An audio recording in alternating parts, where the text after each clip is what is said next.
the Skol chant and sound the Yaller horn. Please welcome the 31st Adjutant General of the Minnesota National Guard, Major General John Jensen.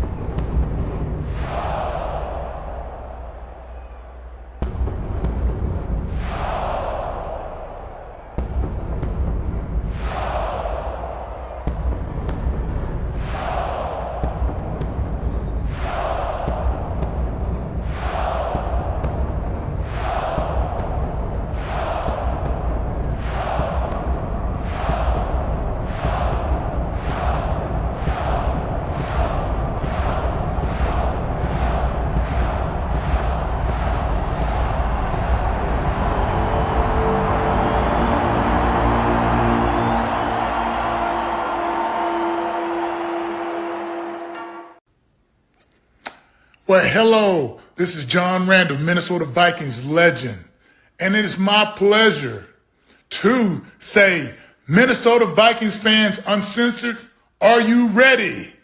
Keith, get your people up. Let's go. Skol, skol, skol, baby. Let's go.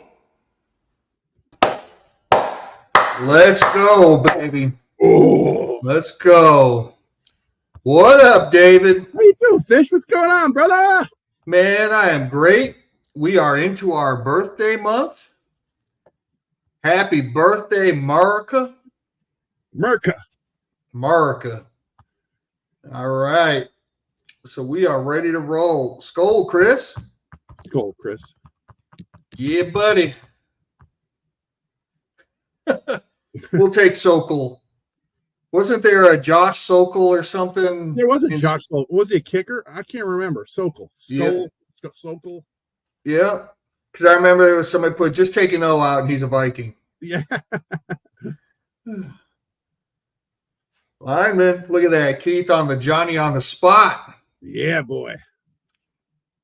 Yeah, buddy. Skol, Hey, Kevin. Skol, brother. Gotta love these Skols. No stop, Skol. Yeah. What are the topics tonight? Well, we're going to go over our favorite fireworks brand, how much we hate those tents that pop up in the parking lots of all the businesses. We're going to go over proper etiquette for when a firework blows up in your clenched fist. What's his name? The defensive lineman for the Giants that had that happen where he lost like half his hand.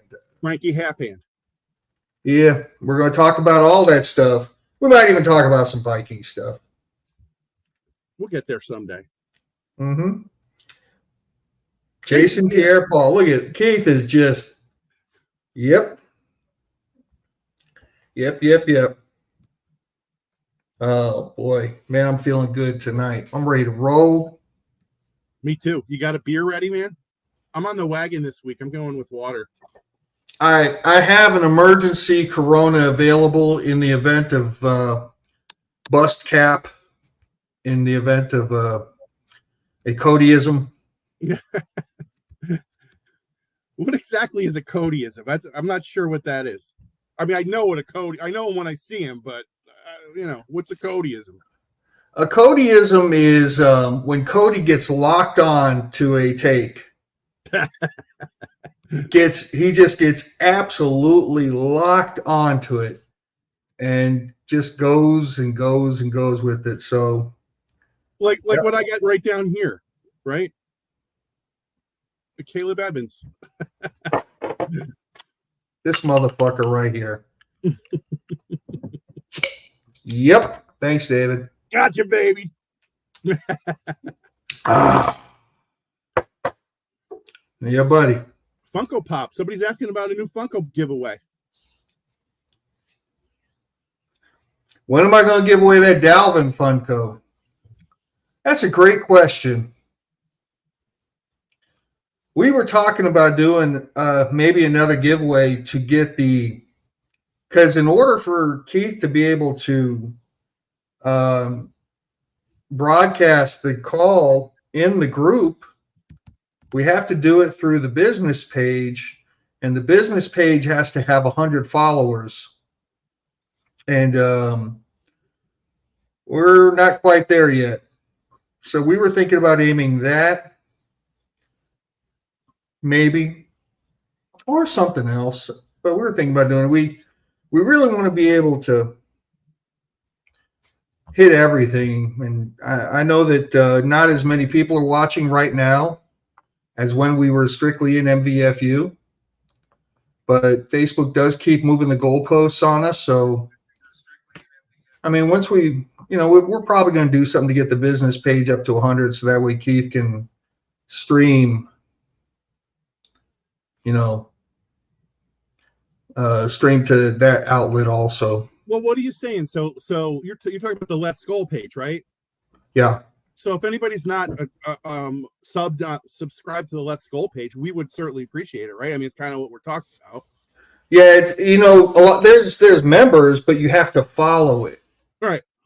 So, and we don't have 100 followers. I think if last I checked, we were somewhere right around 60. Okay.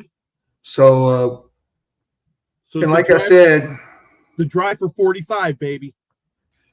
Yeah. So like I said, Facebook, Daddy Zuck is telling us, well, in order to post to your MVFU group, you really need to post it through that page, and you got to have 100 followers. Yeah, and then we'll get 100, and he'll tell us, you know what? It needs to be 500. 5 million. Skol Luck, Skol Leonard, Skol Robbie. Tomei. Today's going to be a great night. This is going to be a great night. It is. We're going to get the fireworks started early. Yeah, that's boy. Right. Sorry if we caught some of you guys off guard. I forgot to give a proper warning shot that we would be going live today until about last night. I was like, oh, damn. I didn't really tell anybody except for the people who were on live last week and heard us actually say it. So I did try to put the message out there last night. So sorry for any inconvenience that this cost you, but we're just trying to Skol the night before 4th of July. There's our boy Cody. Help him protect that big ass building. That's it. Cody the Protector. I like it. So tomorrow, 4th of July, you guys got anything planned, or do you guys have any traditions that you normally do on the 4th of July, or what's it like around the Rinaldi house? Well, the Rinaldi house is kind of funny. We used to host the 4th of July party for our extended families every year. And as a result, every year I go out and buy like a bunch of little flags to put all around the house, 2 huge ones up in the front of the house. But now we don't have the party anymore. We only have a couple of neighbors over. There might be like 2 couples other than ourselves. But I still put up all 150 flags just to piss my wife off. So I'll take a picture of it. You'll see what that looks like tomorrow. Awesome. You cooking anything or what? It's just normal hot dog hamburger bullshit, and that's good, nothing wrong with enough. that. Yep, all good. Very Americano. America. Yep. What's going on in the fish pond? I'll get done with work early, I hope, and go over to my brother's. You work tomorrow? Yeah.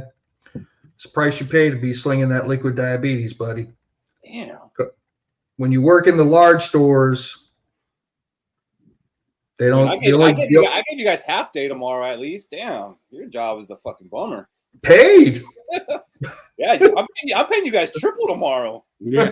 But yeah, after that, I'll go to my brother's, and hopefully we'll be able to get my mother out and about and get her over there so she can unwind a little bit and have a little time so long as the weather holds up.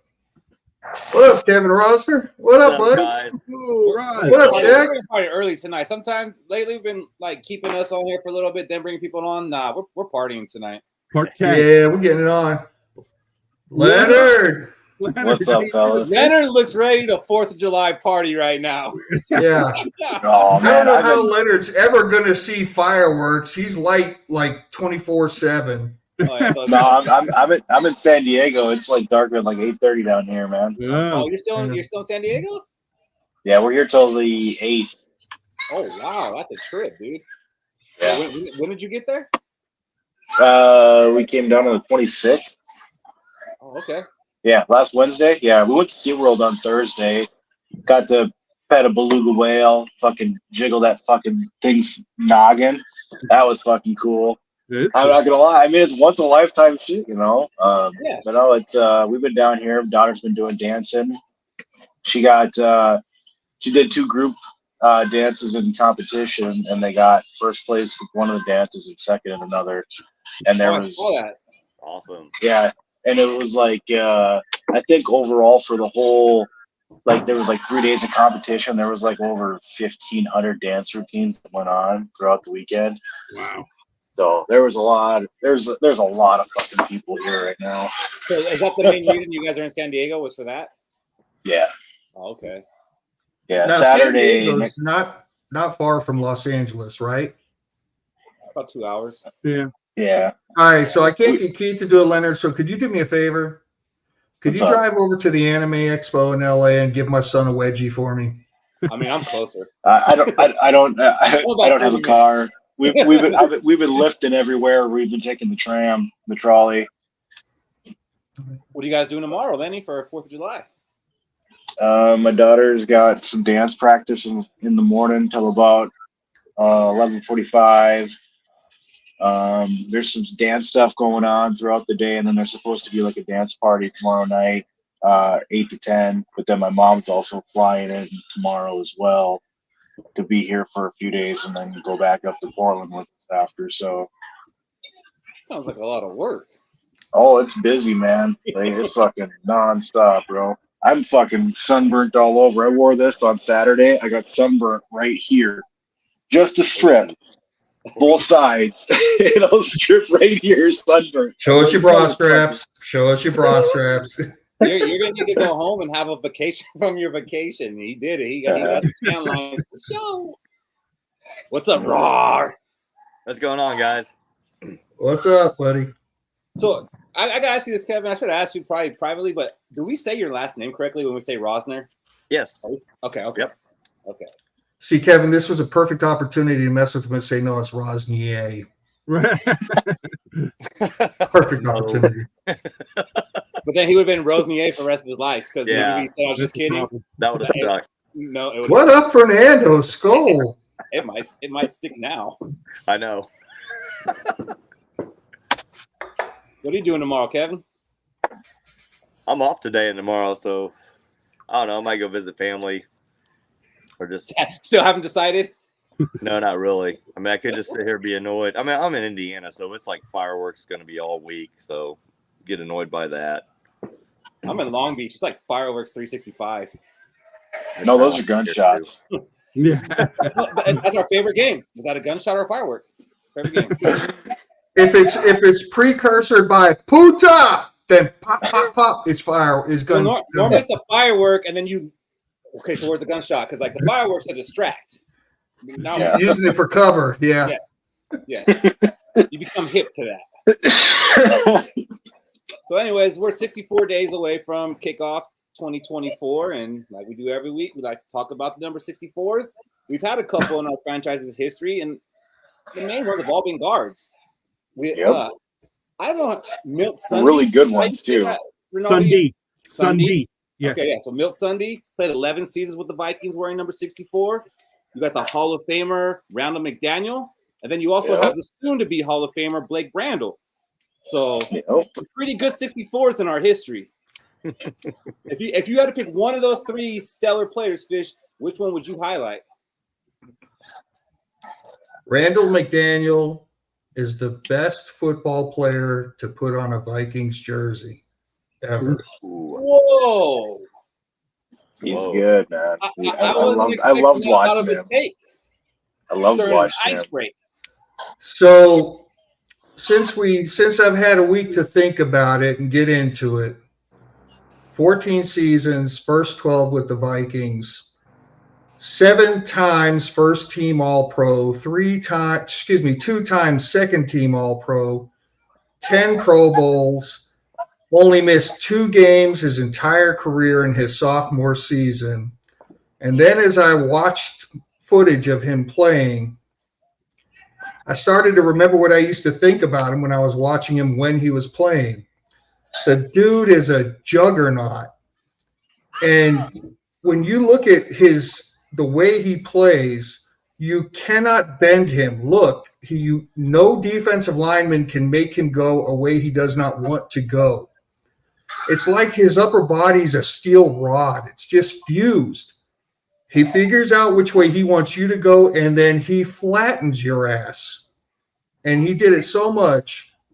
And as Vikings fans, when we talk about the greatest players, we're always gravitating towards the spears, like the running backs, the wide receivers, the quarterbacks, the defensive linemen that get sacks. I got to pause you right here. Check out this video, this play right here. Boom! Boom! Ask Mike Singletary what he thinks of Randall McDaniel. That's what I was going to get at. Randall McDaniel was the ultimate shield, and then he was an absolute battering ram. He was so athletic, just watching him pull and play out in space and level everybody that he decided he was going to hit. And he did it for so long and never had any issues. And I think the only person that you could stack up against him is Alan Page. Alan Page had 5 first-team All-Pros, 1 MVP, and 3 second-team All-Pros. He played for the Vikings for 11 seasons. And all I'm saying is that it's easy to say Alan Page is the greatest Viking of all time, but because of the fact that, like, Randall McDaniel has very similar hardware, and neither of them missed games, I'm going with Randall McDaniel, greatest Viking ever. You went far, man. That's good, but I don't think you're wrong. He's in the conversation. Here's the thing that blew me away when in doing the same thing you did, Fish, and following up a little bit on it. The dude, until 2022, I don't know if somebody beat it last year, but through 2022, he set the record for the fastest 40-yard dash at the combine ever at a 4.6. 4.6. Wow. And he had a 37-inch vertical jump, man. That is an athlete. That's a big athlete. Wild numbers for a dude that's playing line. Obviously, he was also a convert from tight end, by the way. Went to Arizona State, storied career there too. No, it's no surprise the guy is who he is, but man, those are some big numbers. So I would add that to it. And I don't disagree with you, Fish. He's in the conversation of best. Definitely in the conversation. One more thing to go one step further on. I said enough. No, say that one more time. Drafted in 1988, right? He was 6'3", 275 pounds. Small by today's standards for an offensive lineman. But in the 80s, the conditioning programs were different. The players were not as big. But he played so long that he got into the late 90s where we got closer to the modern NFL, where he was playing those 300-plus defensive tackles with the same result. The backs of their jerseys were dirty, and his handprints were probably all over them. So, yeah, that's my boy. Does anybody want to model his three-point stance? Hold on, I got to stretch my hips first. I used to be able to because as a big kid growing up watching the Vikings, I fucking loved Randy McDaniel and Jeff Christie together. Those guys were that was good interior. Like, you take for granted all the fucking talent we've had in the past, and it's like we haven't had nothing in years.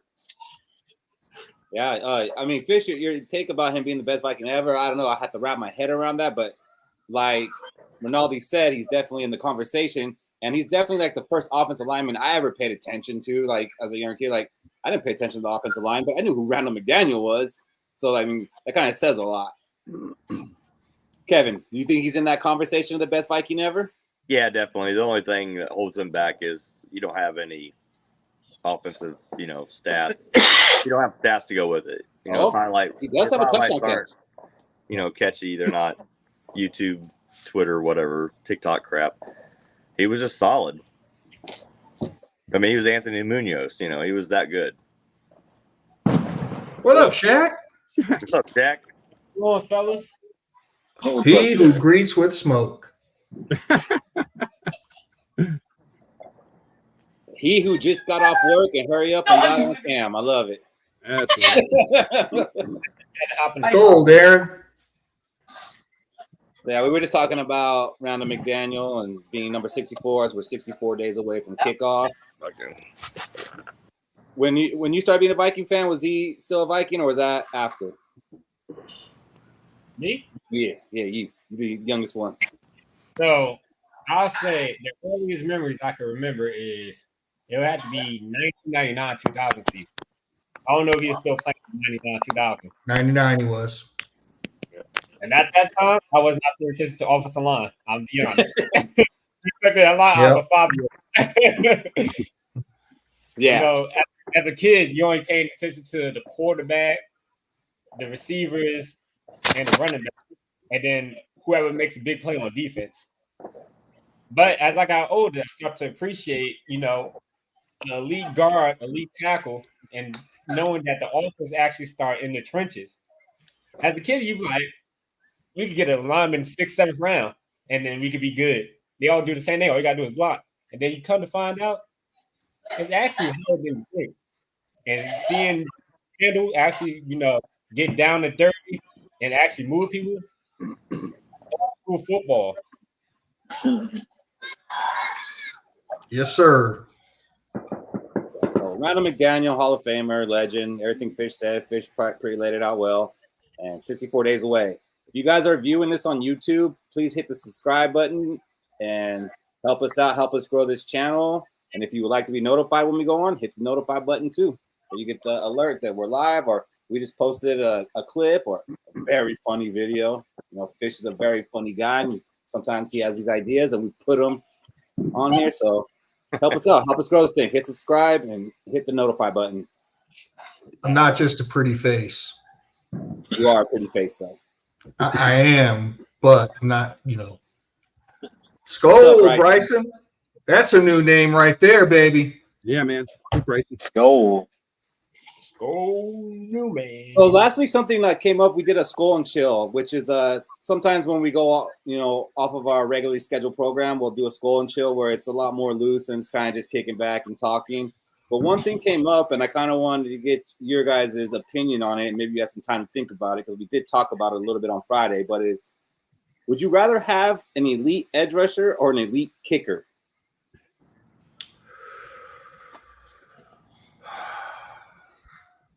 Fish, I feel like you've thought about this a little bit. And it's hard because I always say that my hierarchy of player importance, edge rushers like 2 or 3, but I've also been wondering why kickers get so much disrespect because of how many games are won and lost off of the foot of a kicker. And Skol printing shop, that's what I'm talking about. Yeah. Skol Emerson. We're international, man. Skol. So Well, so many games are won and lost by the foot of a kicker. I'm going to say that you can defensively scheme around not having the great edge rusher to where your defense can still be passable, but having an automatic kicker, having a Justin Tucker versus, say, a Daniil Hunter, I kind of want to have that Justin Tucker. I'm going to go ahead and agree with you. And that's probably just because we're so shell-shocked or whatever, however you want to say that in the past tense form. But we've seen so many things go wrong with the kicker for us, even just in regular season games with, Greg Joseph. Yes, I know it didn't cost a lot of games, but we couldn't even watch an extra point with ease. So, and, the history goes back to at least 98 with, bad kicks. I mean, I don't know about before that, but at least 98, we've had problems with kickers. And Ryan Longwell might have been like the most consistent one since that time, but that was like only for a few years. I would love to have a kicker for 12, 13 years and just be that guy and not have to worry about when he goes out there on the field. And I think that's harder to find than an edge rusher. Like, no doubt, edge rusher is probably like the most important on offense and defense, in my opinion, aside from the quarterback. But it's harder to find that elite kicker who's going to be on your team for 10 years. You can find an edge rusher, and they don't have to be a dominant one to be an effective one. And Nolly's shaking his head no, so have at it, my man. All right. So, look, I don't disagree with any of your takes, but I do think this. In the age of what I think we're all, whether we like it or not, we're playing Moneyball. And I don't know that you can pay an elite kicker and pay an elite edge rusher and pay an elite quarterback. I mean, to me, I love the idea. Let me finish this. I love the idea that we just get our kicker, and if he becomes elite, we get him for 4 or 5 years in a rookie contract, right? Or something similar to that. And I think that's the money ball that I'm talking about. I get what you're saying. If I had to pick one or the other, I'd still pick the edge rusher, to be honest with you. But I like, as far as money ball goes, I think that you have to go with the edge rusher. That's my take. Shaq, you look like you're agreeing with Rinaldi.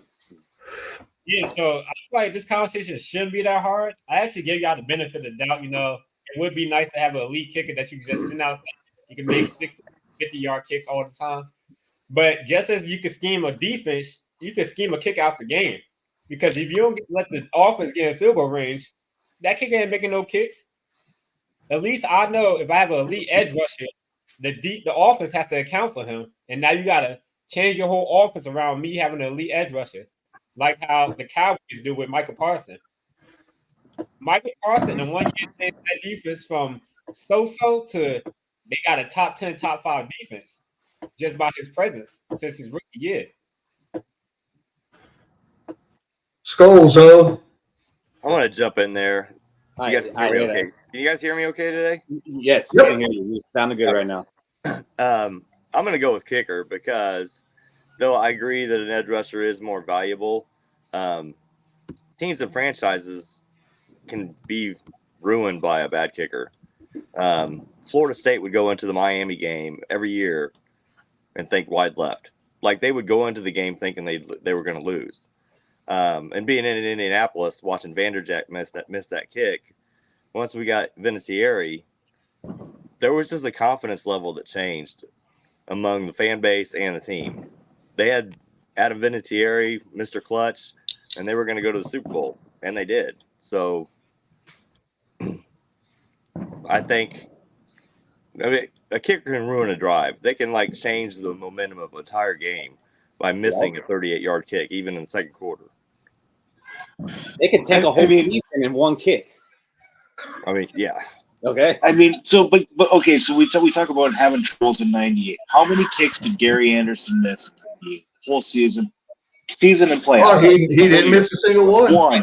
He missed only one, so he didn't have struggles. It was just a clutch time. Okay, so we've had an elite kicker, and we didn't win. If he does, I said that was the start of the struggles. Was that? Yeah, but we had an elite kicker. We had a 45-year-old kicker for 2 years. It was pretty good. Yes, in 1998. He won an award that year, didn't he, for being the best kicker? How about I don't know. Since then? Well, yeah, I understand that, but have we had that have been good since then? Like 10. We've had quite a few. I'd say we've had quite a few. We have.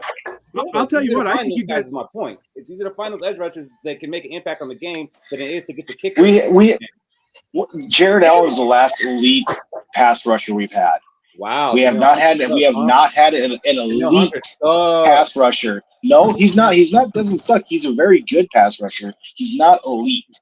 He was the fastest pass rusher to 50 sacks. Wow. Yeah. Come on, my guy. Well, I got a question. So when Favre threw that INT, I can't remember who our kicker was. Ryan Longwell. He would have nailed that thing. Fuck out. Why didn't we have confidence in him? Because we have Brett It's Favre. not that. It's if we have Favre. I couldn't. And we also had a too many men penalty. The drove us back 5 yards. That's the one. At that point, Ryan Longwell could not be trusted if it was more than 45 yards.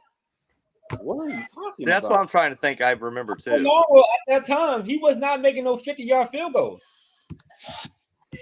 Yeah. I remember during that game not having confidence in our kicker. Because that's also, I'm glad y'all brought up Ryan Longwell, because that's also when they decided to move the kick forward, the kickoff, they moved it up some yards, and he still couldn't get a touchback. I was like, oh my God. Well, he didn't kick off. Like, really? What you saying? His name was Ryan Shortwell, Shaq? Shit. It was something. So I remember him having a. My man was 2 for 2 for 50+ for the Vikings in 2009. He was 6 of 6 from 50+ in 2008. So I don't know what the heck you're talking about saying my man can't hit from 50. He was 8 for 8 in 2008 and 2009. from 50 plus. What about 10? Good thing I'm an old man, huh, Rinaldi? Okay. I'm older than you, so what does that I know make you me? are. Hey, but by the way, I'm going to tack my thing on you. I just wrote it down there, but how about this? Coaches aren't going for as many field goals as they were. That's again analytics, man. I think that it's plus the kickoff now isn't just an automatic touchback. I think kickers are. I think they're devaluing the position. So I disagree with the take entirely. Well, since they changed the kickoff rule, it might give them some more value because now you get kickers who could do special kicks and like pin the return team back. Dude, 90% of the kicks, I'm just going to say it now, are going to be squib kicks between the 40 and the 20. That's all it's going to be. Kickers score more points than anybody outside of quarterbacks. Kickers are responsible for more points on the team than anybody outside of a quarterback. So to tell me that it's not important and it's dying, I'm not going to buy that. I said not. I said it's diminishing. It's just not as important as it was. So diminishing, dying, tomato, Rinaldi. And I'm saying that's not happening. Yeah, not really. It's still a tomato. It's just a smaller one. So, well, I mean, we can look and see how many points did kickers get last year. How many points did kickers get last year in 23, and then what did they get in 22? Like, what's the trend? I'm sure we can. I don't have the number. I can get that for you if I have some time. It's less. I'm just curious. I don't know if it is or not. I mean, kicking is important. It is important. The top 25 scores last year were quarterbacks and kickers. Yeah. that I guess that proves it then. It doesn't prove it, but it kind of backs my argument. It does support it. It does a little bit. It doesn't mean they're not diminishing. It does. I'm looking it up right now, though.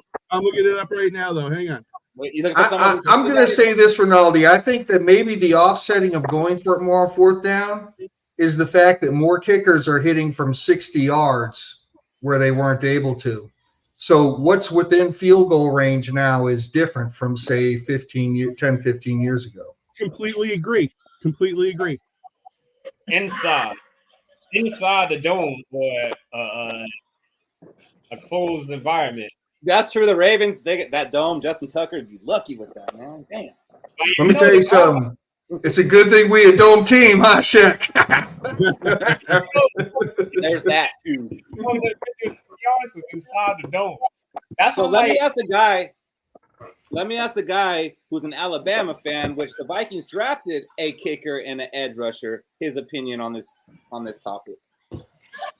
I'm a proud papa right now. I am such a proud papa because this conversation was brought to you by the letter A and the number 4. Just like this. Seriously, I am such a proud papa because of where we finally drafted from. Everybody's excited. I get to be the Flavor Flav hype man for this team for so damn long. We finally drafted 2 players, and every one of you fuckers is excited to have 2 marquee players from a pedigree college that are the best at their position. Proud papa. So what? Jordan Addison and Blackman? Doesn't matter. Oh, I like that. They are the best of that team. That's very good. When you're the best of a wait, where were they? 2025 Defensive Player of the Year, Luis Drake Rodriguez. What? Texas A&M Junior. Oh, you guys. Okay, Robbie. Proud papa moment over. Elite edge rusher or elite kicker? Which one would you rather have for your Minnesota Vikings? Kicker. All damn day long. All day long. I don't want the anxiety. I am sick of the fucking anxiety. I am sick of the anxiety. I'm sick of these bullshit 4th down plays that we run. I am sick of looking at 3rd and short and shotgun and thinking we're about to punt the damn ball. Let's get a few more yards. We can maybe kick it. No, because we do stupid ass trick plays on the worst possible times. Hopefully Caleb gets a brain and figures out, damn, this motherfucker can kick. All right, let's get the guy we just drafted to score points. I am also sick and tired of us losing by 1-score games. This is probably hopefully going to kick that out the window as well. No pun intended. But I no more 1-score games. Let's get a kicker that makes his kicks. I don't want us to be talking about our kicker outside That boy is good. Outside that, that's the only conversations I want to have with this. And I'll let see about that. So it seems like we were pretty split on that. Like that, which I'm surprised. I thought it probably would have been more dominant towards edge rusher, but again, we're battered Viking fans. We've seen some things, and maybe we look at it different. But yeah, man, I can't think of outside of a quarterback like Patrick Mahomes, a player that I'd rather have than like Justin Tucker. Like over these last, how many years has he been there? Like 12 years or something like that. Like that's awesome. Like that consistency. That Von Miller, Miles Garrett, Von Miller. But like I said, we got Von Miller. I've seen Miles Garrett win some games. Daniel Hunter. I've seen Adam Vinatieri win a shit lot of games. I've seen this with a lot of edge rushers, and I haven't seen this with a lot of kickers. You also say that Chris Dolman, Jared Allen, Daniil Hunter, Brian Robinson, Everson Griffin. Mike the Van list goes on and on of the great edge rushers we've had. Scott Norwood. Not elite, great. Those are two different things. You do not think Jared Allen and Daniil Hunter are elite? You don't think Chris Dolman was elite? Yes. Come on, pimp. Yes. Get out of here. At the end of the day, kickers, even though they're elite, could fall off a cliff the next year. That's true with any position. That's any position in the world. That's any person in the world. Sport. In any sport, any position, anything. Maybe not golf, but no golf. Tiger fell off pretty bad. Well, I mean, Tiger has some other shit going on. Well, it still don't matter, man. You can have marital. Right? Somebody sues you for Tiger had a case of the Swedishes. We should ask Dragos about that. David Duval, like what vanished from golf in like 1 year. Top guy, 60 weeks in a row, and then gone. Take your word for it. Again, then anywhere, because golf was my one out. So anyone can fall in anytime, any sport, anything. I think if Dale Earnhardt, just one bad thing happens, and you're done. Oh, I mean, he just disappeared from racing. Yeah, he just stopped. I haven't seen him in over 30. Like, where'd he go? That's my question. Him and Davey Allison. What happened to those two guys? That's me. I mean, is this a serious conversation right now? Like, I really. I hope he's joking. I'm just have a purple screen come up with the elevator music playing. He lives in South Carolina, like. Wow. They'd rather have the kicker. Y'all still really processing that? Let's let that roll for a little bit. No, I'm not processing it at all. I knew exactly. Watch this. Most of y'all know me, so I'm like, can we just like move forward? Like that? Yes. For those that don't, that was a joke. I know he died. He went boom, and it's in every which way. It's probably in every one of our states pieces of him. Right there. That wasn't. I don't even know where to go from here now. Neither. Well, let's move on to Junior, Dale Earnhardt Jr., shall we? I mean, he just fell right off too. That's a bad segue. I'll make it awkward still. So there's rumors out there that the Vikings are looking at bringing Cam Akers back if he passes a physical. Any thoughts on that from anyone? I'm good with it. I figured that was going to happen. That's the hammer. Rinaldi, what do you think about that? Yeah, I think he's just at this point. He knows the offense. Give him a shot. He was playing pretty well. It'll be interesting to see what he can do. Interestingly enough, though, who's younger, him or Ty Chandler? Him. Ty Chandler. Since you're asking that, I'm going to say it's Akers. Akers. You didn't ask that. Really? Akers is 25. Ty Chandler's 26. Isn't that sick? Both of their Achilles. Yeah, because he came in when he was 20, just like Hunter did. That's why he was fastest to 50, because he had 2 more years than most normal people do. Yeah. Well, listen, Akers probably had that stem cell stuff on his Achilles, so his Achilles are actually really young. So. Oh my God. Just at a abortion clinic and slap those dead fetuses right on there. I love the idea because I like the idea. We got 3 running backs we can count on. I don't want Aaron Jones touching the ball 25 times a game. No. He won't make it half a season at that. Yeah, that's the reason. It's not because I don't want him carrying the ball 25 times a game, because the production. I don't want him getting beat up. But then how many times do you want Chandler to carry or touch the ball? Is this no longer 8. football? like I feel like we treat these players like fucking porcelain dolls now. It's just Maybe fucking 15, 8, and 8 sounds Hey, good. look, the reason, Robbie, that I want Akers back and I'm good with it is because of one play. Because he made that one block, bro, against the 49ers. Sick. And put that dude on his You know ass. what? That's a fucking Codyism. I'll take it. A fishism, if you will. Fishism. Hey, didn't he blow out both of his Achilles? He blew out Yes. both of them. Each Both one, of them. yeah. No, thank you. Like, just I'm good. So the only one I'm taking him back is if he still got the same explosiveness that he had. But if he doesn't have that no more, I mean, it's an open competition for RB3. Yeah, it's just competition, I think. It's somebody who knows. And if he can't come back from the surgery the second time, and Surgeries. that's tough. It is tough. It's I a think it's risk-free good. I just- pickup. I mean, we're not going to be paying him that much anyway. We're not bringing him in to be our RB1. Maybe not even our RB2. We're just somebody that comes in third down plays, But relieve how here many and running there. backs are we going to carry? Because, like, is this putting Nwangu in trouble now? I think he's already been in trouble. Yeah, he has. I think running back 3's been in trouble. But I mean, to me, it's very Terry Allen-ish. You remember, we never talk about Terry Allen on the show. I love Terry Allen, though. Terry Allen was awesome, but he was the first guy to have 2 ACLs, right? He had an ACL in each leg and then rushed for 1,000 yards. I think it's a little premature to say that the medicine hasn't advanced enough to get Akers over the line. I'm not saying he's gonna, but why not give him a shot? And we have precedent as running back in Minnesota. Wait a minute.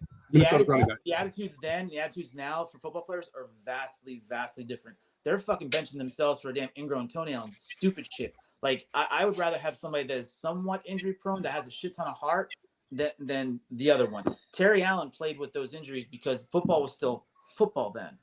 This is a totally different ball. Well, wait a minute. So you're going to lump the whole league into a whole different place? I mean, I don't think that's fair. No time frame. I will absolutely. I understand what you're saying. I get your point.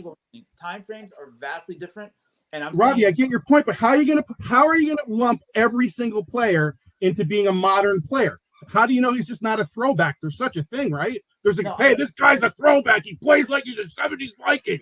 How do you know Akers isn't that guy? I don't think that's fair, bro. I think it's terrible. That's a terrible take, in my opinion. Would you like to play hindsight in a few months and say, "Oh, fuck"? I didn't say I was right. I said, why wouldn't you give him a shot? Fair enough. Because it is easier now to assume. I'm going to use the word assume. To assume, put everybody into that bracket. That these two different fucking time frames of football, there have not been a whole lot of those throwback players. And statistically speaking, I'll take that. Shaq, I say this to you all the time. I'll take that larger bell curve percentage of them being in the pussification era than in that throwback era.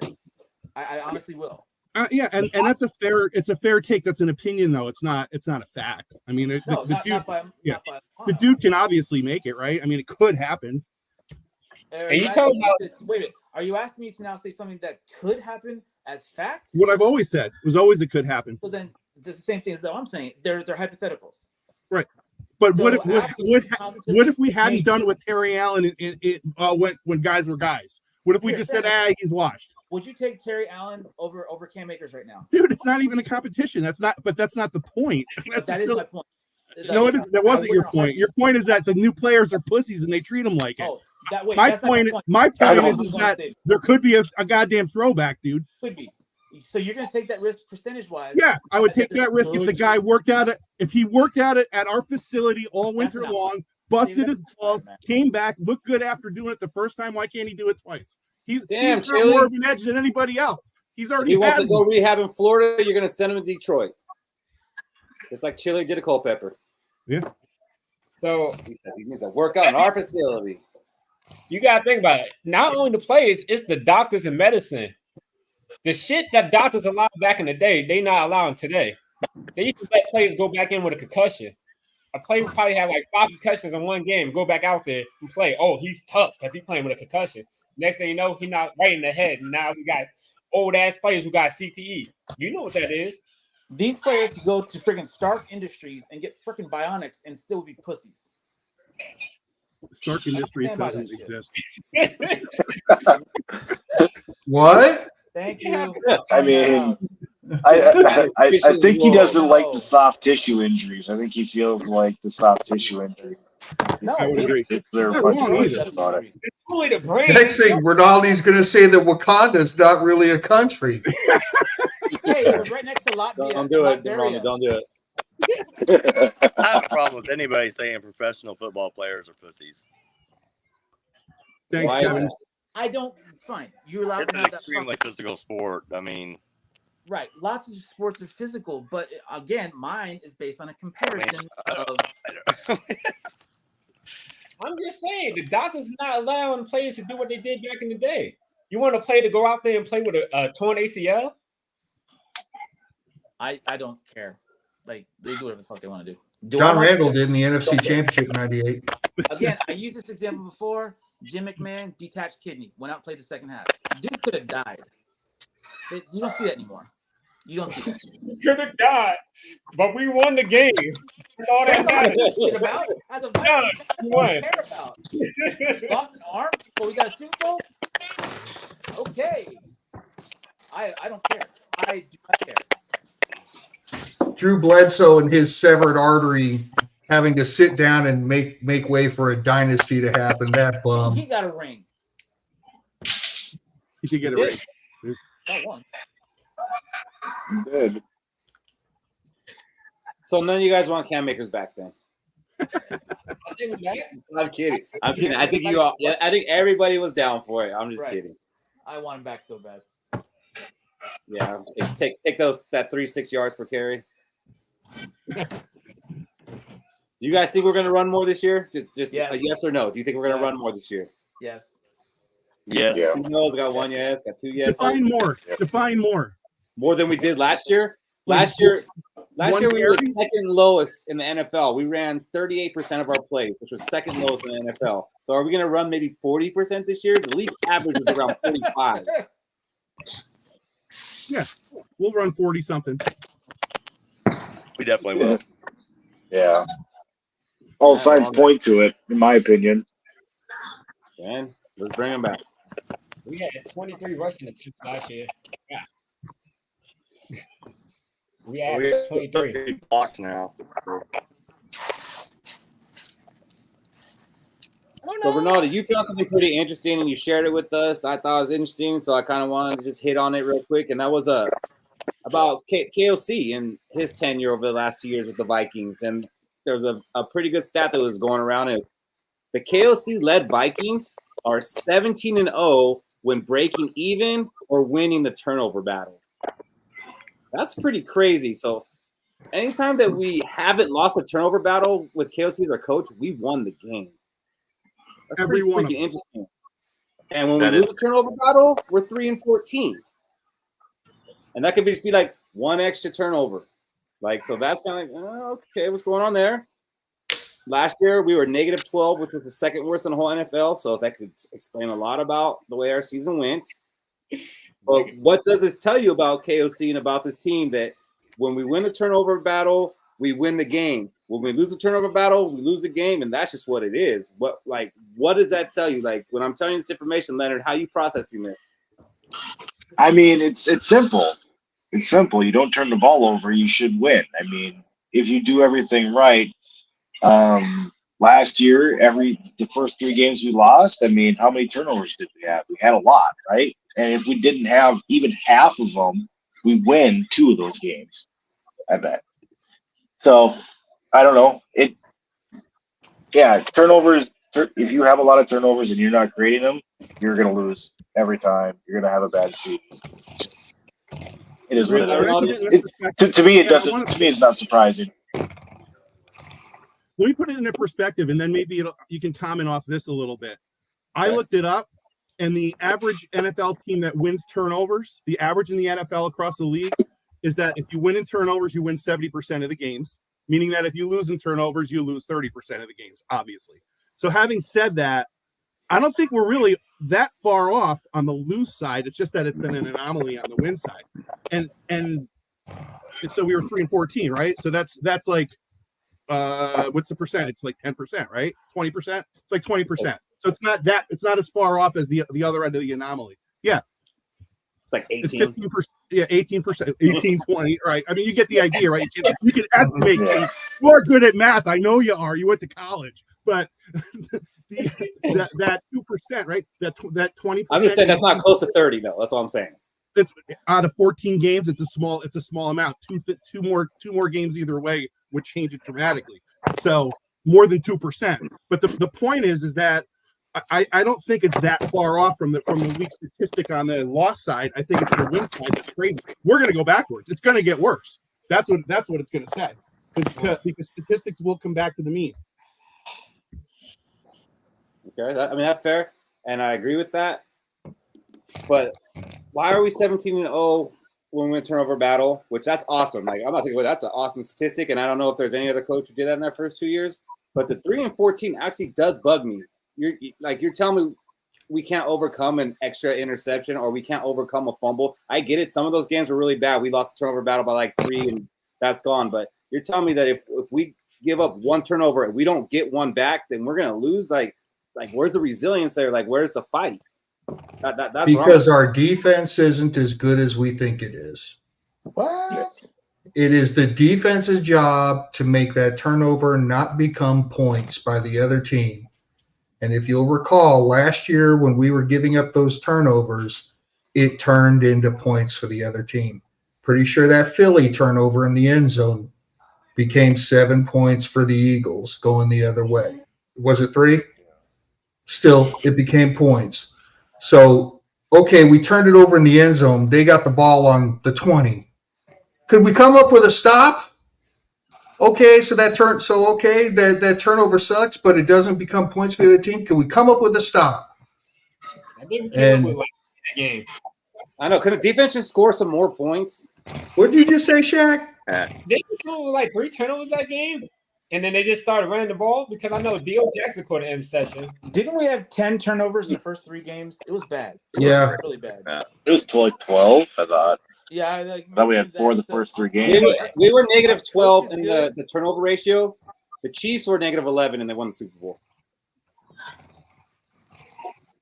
Damn, they were good enough to overcome it. Just as importantly, good enough for leadership. Good. So 2 things you said. I'm asking, where's that at? I think why can't we overcome it? I'm not saying we need to. I think he was half right. Sorry, man, I keep interrupting. To Fish's point, I think he was half right. The other thing that they need to do is not only stop them, but get some turnovers. I don't think that they've done a good job at getting turnovers. I think that's almost as important as stopping the other team too. I would say we wasn't good at going off of turnovers because it felt like every time our defense got a turnover, it'd be a 4, 3 and out. Our ball control is shit. I remember at least 2 games where they had the ball stripped from them. That is the most disrespectful shit in football. If somebody strips the ball from you and starts running the other way, you're not doing your damn job. I'm not going to point out at least one of them positive of, but move on from that guy because he's my favorite. But when you see your ball stripped twice in one game, that's a problem. Once in the end zone, bigger problem. I'm saying that's some basic high school fundamentals bullshit. Momentum. It's a momentum changer. That's another thing. It killed momentum because typically we were driving, and we fumble on the 30, an interception on the 25. It was so deflating. And as a defense, you're like, why fucking bother? I understand it's demoralizing as shit. It's like, this motherfucker's going to turn it over again. Just fucking score. Fuck it. Just score. Just score so we can kick the goddamn ball off. But you're asking for like a perfect situation, like for us to win, it has to be a perfect situation. Like we have to win the turnover battle. We have to win this. We have to do this. We don't have any resilience to come back from a bad situation. It's like the KOC is he the Kirk Cousins of coaching? He needs everything around to be perfect and he'll excel. But once like a little turbulence comes in, we turtle up. But I don't know what to do. I don't know what to call. 4th down, let's go for it. 3rd down, shotgun. What goes on when in that situation? I think that's actually pretty fair. Does he panic? He might be an anxious Andy. You know, I love the dude. I think he's a great coach, but he does. You're right. He does tend to panic. Yeah. I'm not trying to shit on him at all. I'm just asking because I'm praising him for the 17-0, but I'm questioning the 3-14. Like, where's the fight? Like, if we lose the turnover battle by 3, yeah, I don't expect you to win that game. But if we're not winning the game and we only gave up one more turnover, we get the ball like 8 to 12 times. Like, you should be able to make that up. And like I don't everything think a stat like this should be viewed as like we win because we won the turnover battle and we lost because we lost it. There's a lot more that goes into it. Bad defense can be covered up by turnovers. But also, in games that we are losing, we're more likely to commit turnovers. When you're behind and you're trying to play catch-up, the D-line is teeing off, and you're throwing the ball. Nobody thinks you're going to run if you're down 14 points. So you're more likely to throw a pick. Like with Nick Mullins throwing picks late in the game. He's trying to win the game. He's forcing the ball. You're going to lose. We could have been even. I feel like I need to take a drink. I just feel like I need. We could have been even in the turnover battle going into the fourth quarter, but we're down 10 points. And then we throw a late fourth quarter pick. So then we lose the turnover battle. And it looks like a statistic where we lose because we lost the turnover battle. We had already lost. So I think you got to look at games where we ever down by 2 scores, really. Very few. Packers.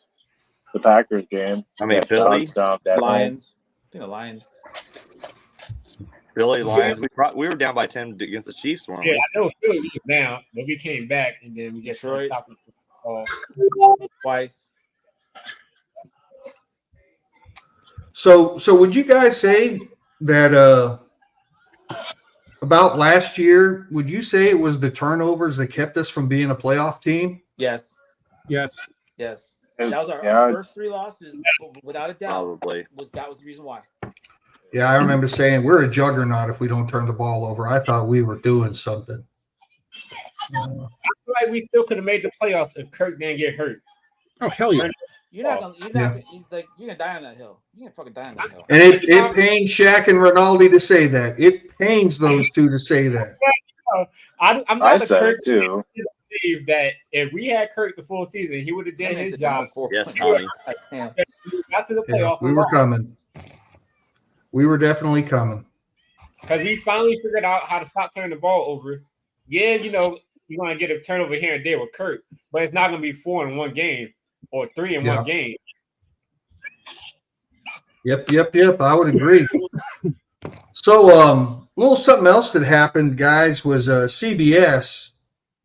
They put out their list of their top 25 players in NFL history. And the Vikings had 2 players representing. And they were Chris Hovan and Jeff George. Chris Hovan. That dude was They were Randy Moss was at number 17 and Alan Page was at number 21.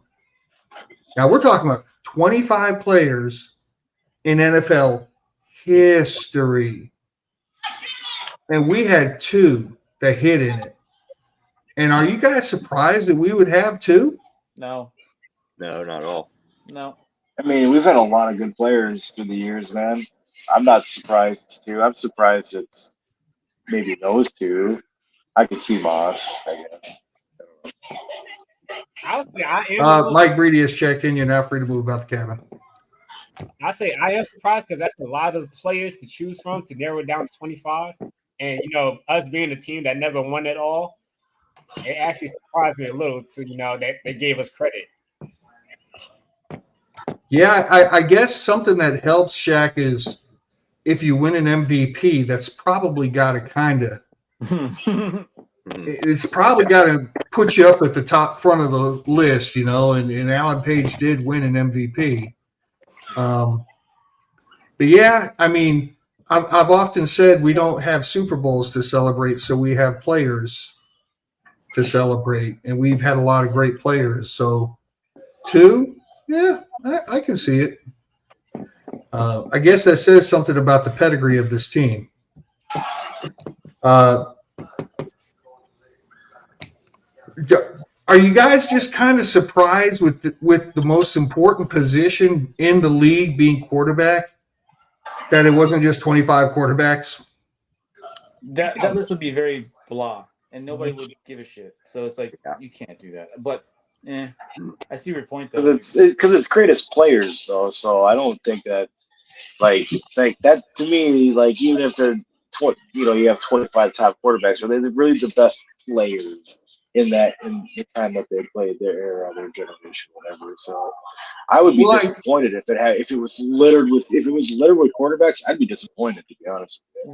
What was this? It would be boring and disappointing, but it might be true. Man, I mean, No, it's not true. I mean, David, I think this is a good exercise for me and you to come up with a list of the greatest quarterbacks. Oh, hell yeah. And then see who could fall off. Who could we put another positional player in? Because I mean, I could think of half that 25 right off the top, you know. And there's probably a bunch more that I can't think of, but that'd be something fun for us to do. It would be. You know, in all our spare time. Yeah, we have so much of it. It would be fun. Although I don't know. I think Leonard makes the right point on that one. Players, when they say players, we're not talking about Hall of Fame, which they do take into account Super Bowls. They take into account how high profile they were. I mean, it's a whole nother thing when you're just talking football players. So I agree with Leonard 100%. These players should be Hall of Famers though. If it's top 25, everyone. Well, no. Hall of Famers. Hall of Famers, but Hall of Famers is a wider berth. There's 500 Hall of Famers, 300 Hall of Famers. There's 25 best football players. It's a different story. It's a different conversation. And that's all you do. And then you also have to look at eras, I guess, because okay, Bart Starr was great in his time, but is he great compared to now? Right. Or Aikman. No, yeah. Fuck no. I'm gonna start on that shit. God damn. Yeah. Or Johnny Unitas. Right. How would Johnny Unitas do now? Joe Namath. Yeah. No disrespect to Jets legend. They haven't had a quarterback since. But you know what? They won a Super Bowl, right, Kevin? I don't want to be a Jets fan. Fuck that. And wait, didn't Joe go to Alabama? Yeah. No. Yes. No. He did? No, he didn't. God works in mysterious ways.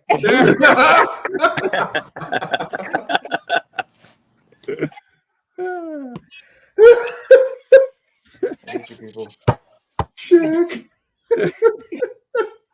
Oh, I need that.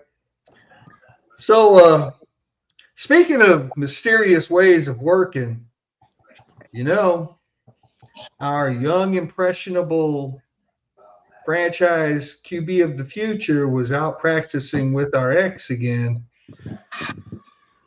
I mean, is he being taken advantage of in his youth and exuberance? Is there anything there? Should we worry about some? I know he's a Panther, but are we worried about him being a Cougar right now? Leonard, what do you think about the fact that they're still practicing together? I mean, I find it interesting. I mean, yeah, I find it weird. Like all the highlights you see is Thielen's got the Panthers helmet on, but I don't understand. We all know he's on the Panthers. It's his free time. He can do what he wants. It's not like he's like going through their playbook.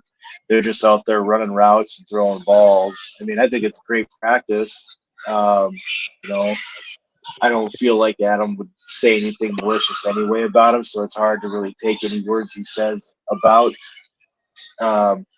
McCarthy to be of value. But I mean, you never know. I did see that PA had Thielen on his radio show, and they talked about McCarthy and the throwing and stuff like that.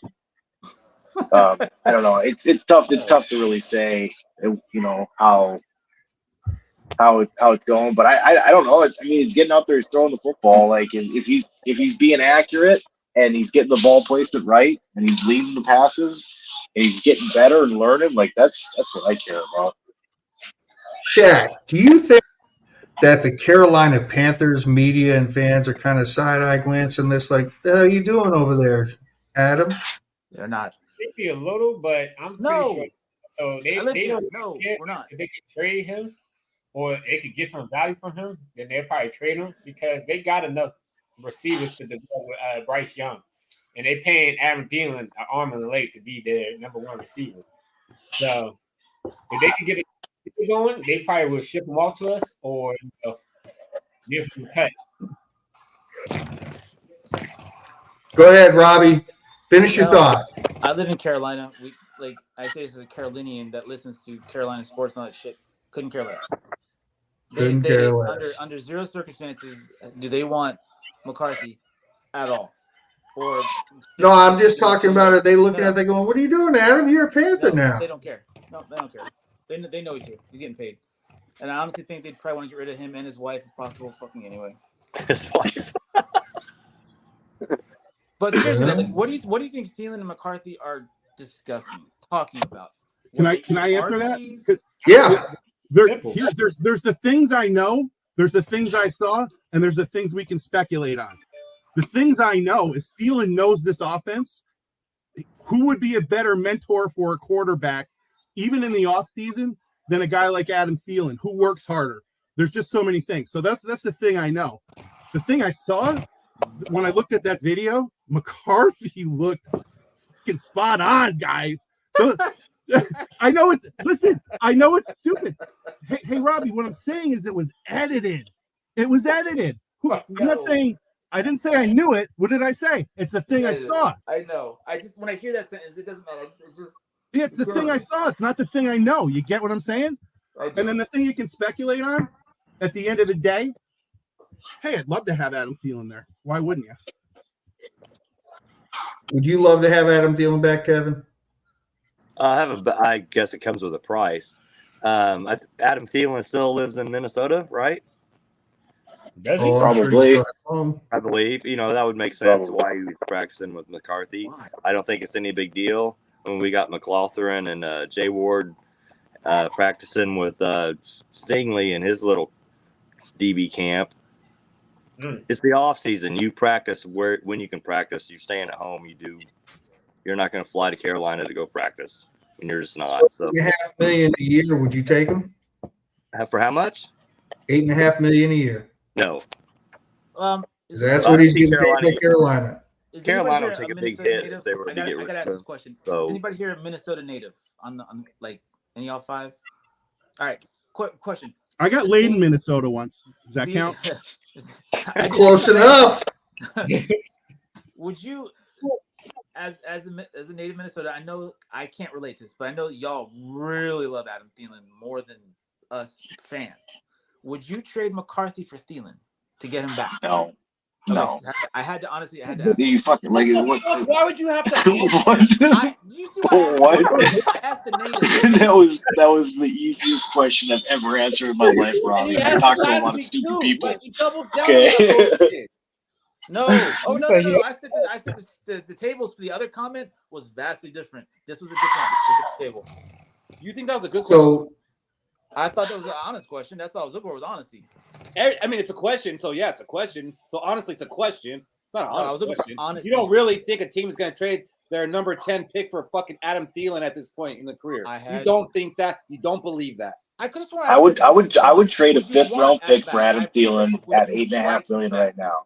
Not me. It's a solid number 3. Right now. He's fucking solid number 3. He does not believe that. more importantly, I'm just happy to know that David is in fact a Minnesotan by injection. But he's the injector. I was the injector, not the injectee. So he actually took Minnesota out of somebody. See, now you didn't clarify that, David. Not that there's anything wrong with that. Okay. Should have just left that one alone. Yeah.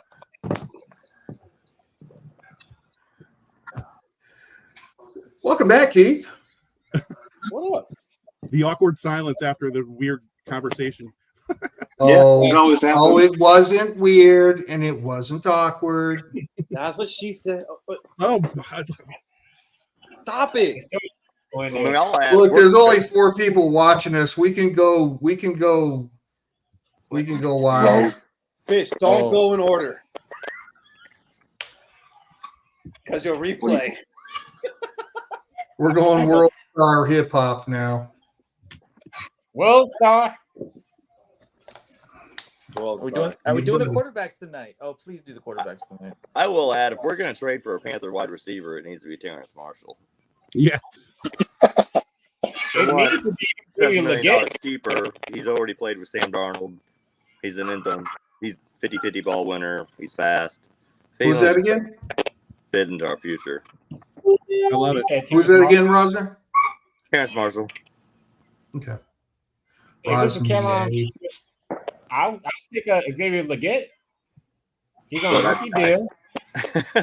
Well, they drafted him in the first round, or you didn't even have to give Yeah, him that the was a little first high round of a pick to get him. Yeah, Or he was like Xavier what? was a second rounder. Like I don't. Oh, He first was first pick in the second round. That's basically a first rounder. It's just got fifth No, round. Xavier Leggett went in the first round.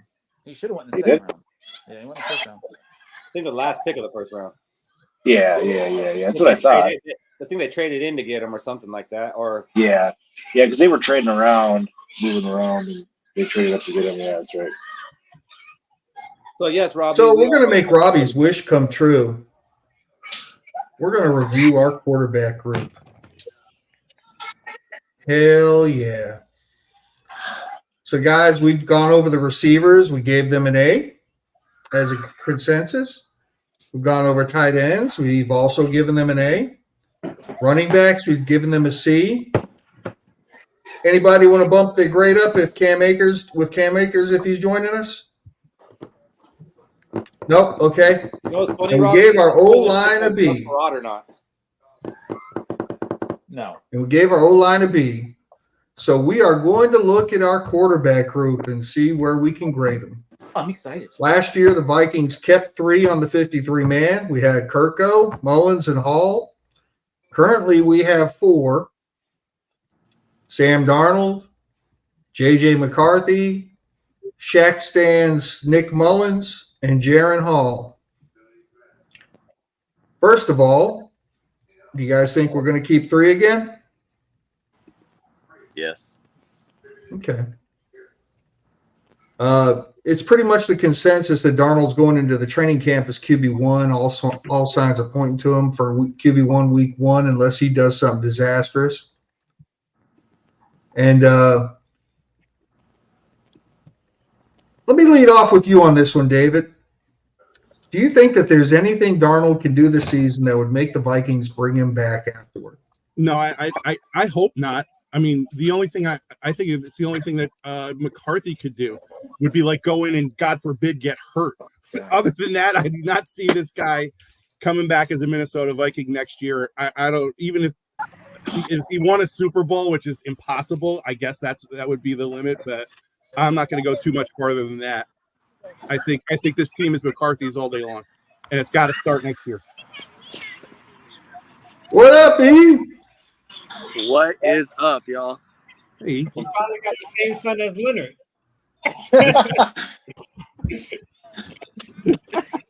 And they're not even like they live closer to each other than they are right now. You said what? He said y'all They're live Diego right now. Nice.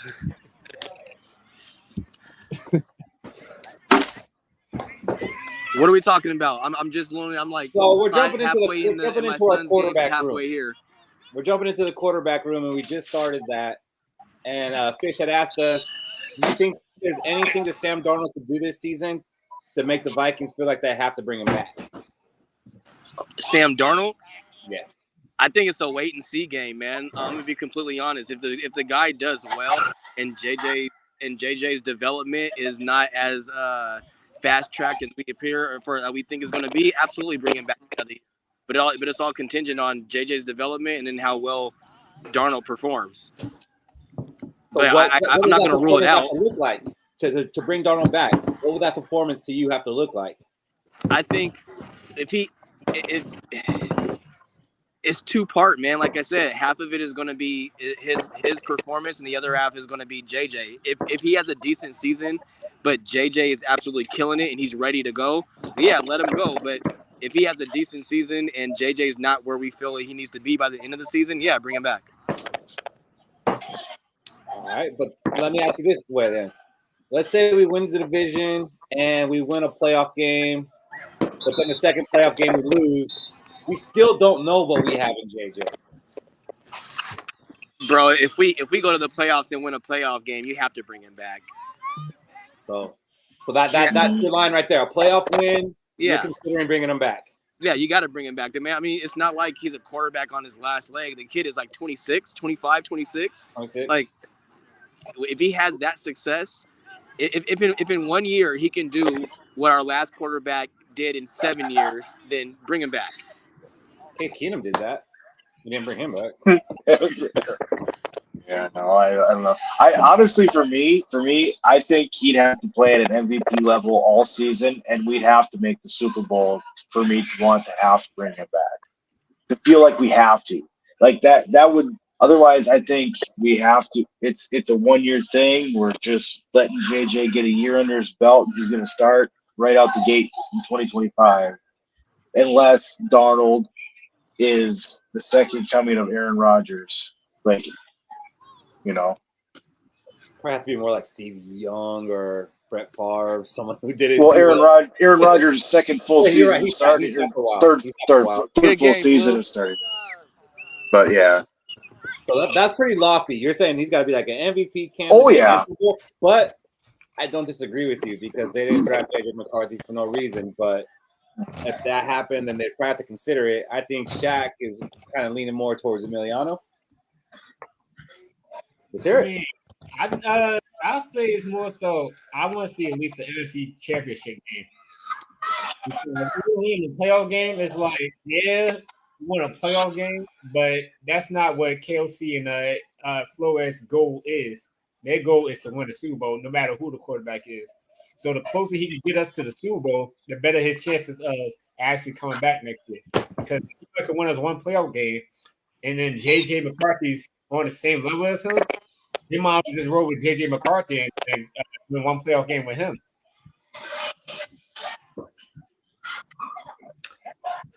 Yeah, I'm on that boat. I think it's more dependent on JJ McCarthy than it is Sam Darnold. We drafted JJ McCarthy in number 10 overall. If he's moving along, he's playing. If he's looking good, if he's doing everything that they need to, if he's hitting all those benchmarks, I don't think it matters if Sam Darnold wins a playoff game. They're gonna say the team is ready and it's time for our future, and we're putting our guy in. Because, as our boy likes to say, the future of KOC and Cam depends on the quarterback they drafted, not Sam Darnold. So what about the one they signed? See, yeah, but I think that what got them their reprieve was the one they drafted. So as a battered Viking fan, I can tell you what's going to happen. Sam Darnold's going to ball out. He's going to take us to the Super Bowl. Don't know if we're going to win it or not, but he's going to do it. He is going to be an MVP candidate. He might even win the MVP. We're really thinking we need to keep this guy, but we just paid Justin Jefferson so much money, and we can't pay a quarterback now, so we got to keep the cheaper rookie quarterback. I'm going to need you to take a drug test. I mean, to be honest with you, though, that sounds like the most logical thing being a Vikings fan. Is that we haven't had a quarterback forever, and then all of a sudden we just get this young quarterback that's just kind of cast away, and he just goes like crazy. Right, and now we don't have any quarterbacks. Now we have two, and we choose the wrong one. And Dave is going to freak out again because we finally get our quarterback. And you know what? Come on, that was a good point. It was a good point. It was. David's going to be like, we finally get our quarterback, and now we're going to keep Sam Darnold another year, and they're going to change the cap on us. And we got to pay Sam Darnold more than we ever paid Kirk Cousins. The real question is if Sam Darnold does ball out, and the conversation is even at the beginning of bringing him back. How much do we bring him back as? Like what's going to be his price tag? Well, Baker Mayfield are a little bit more than probably. How much Kirk getting paid? How much Kirk getting paid? Kirk 45. Like Kirk getting 45. Kirk getting 45. If Sam Darnold, it's one season. Anything close to that, I will personally pick him up and take him to the airport so he can fly his ass somewhere else. And I'll drive you there. The only reason I'm saying 40 million, like I think if he has a good season and stuff like that, like his ballpark's probably like 25 mil. But the reason I'm saying 40 million is because the expectation you're putting on him to keep him. So yeah, if he goes and wins the Super Bowl for us, he's probably 40 mil. Only? Yeah. If he wins the division and gets knocked out the first round, he's probably 25 mil. Mm-hmm. and not for us. And not for us. I think the mentality that we have right now in this whole conversation is ridiculous because, like, McCarthy hitting benchmarks in practice doesn't mean shit. If Darnold goes out there and performs on the field and puts up numbers that, let's just say he's in the conversation of who's the best quarterback in the division, I think that's enough. That's enough to keep him. Getting a starting quarterback is hard. It is. And I'm not saying McCarthy can't be, but until he's on the field and played like 5-6 games and people know his tendencies, we're not going to know what we have. And to get rid of someone that goes out there and proves to be a starting quarterback, a solid starting quarterback, in the conversation of Prescott, Purdy, Goff, if Sam Darnold's that guy, we got to keep him. I think that's kind of why I asked the question the way I did. Like, is there anything he can do to make the Vikings keep him and not really JJ dependent? Because, like you said, yeah, we're not going to know based off of practices and this and that, like what he's done until it gets into real game time. And he might not get that opportunity. If McCarthy's hitting all his benchmarks, that's great. We keep Darnold, and then next spring is a competition. We can sign Darnold to a contract, and then if the preseason comes around, and then we're like, you know what, McCarthy's really looking good, and we decide we want to make McCarthy our starter, we can trade Darnold. You had me till there. He won't sign. He won't sign that kind of contract, bro. You had me till there, though. You framed that really good. You actually turned my mind around a little bit on it. Won't sign what kind of contract? Darnold wouldn't sign it. We'd love to sign him to that contract, but Darnold's agent wouldn't let him sign that contract. Hey, I'll go into a competition. Come on, it ain't gonna happen. He ain't gonna do that. If it's not like written in the contract whether it's a quarterback competition or not. But I mean, no. But I think you made a great point. Really Kirk's contract price said there's no quarterback competition. Right. No backup. Speaking of Kirk, we already had Prescott, Purdy, and whatever at home for 6 years. I don't think we need to be talking about wanting to keep a quarterback that we know is going to be at that level anymore. We're looking for something a little better. So we're going to gamble on our new kid and go a little better. Try to go a little better than Prescott. That's fair. When Robbie starts pouting, I'll put him back on. But McCarthy's all potential. That's all he is right now. So let me flip this question around. Then I'm gonna start with you, Kevin. Since you gave a really good answer there, is there anything that JJ could do to be the starter week 1 outside of Sam Darnold getting injured? I think he's too young, so I'm gonna say no. I think he's still got too much to learn. This is no knock on McCarthy. I mean, the other guys that are drafted in the first round, you got Caleb Williams, you got Daniels. I would say if there was somebody else available that was an NFL starter caliber quarterback like Darnold, they should sit too. But that's good. Just because one of the rookies ends up starting, like if Drake May starts or Jaden Daniels starts, that doesn't necessarily mean they're better than JJ McCarthy or they're more ready than JJ McCarthy. Right. Just in their situation, maybe they have to. Like Bryce Young just got through in a meat grinder. Right. What about you, Ronaldo? Do you think there's any situation outside of Darnold getting injured that JJ McCarthy is our starter week 1? I think there's he's got a puncher's chance. Not that's even too hard.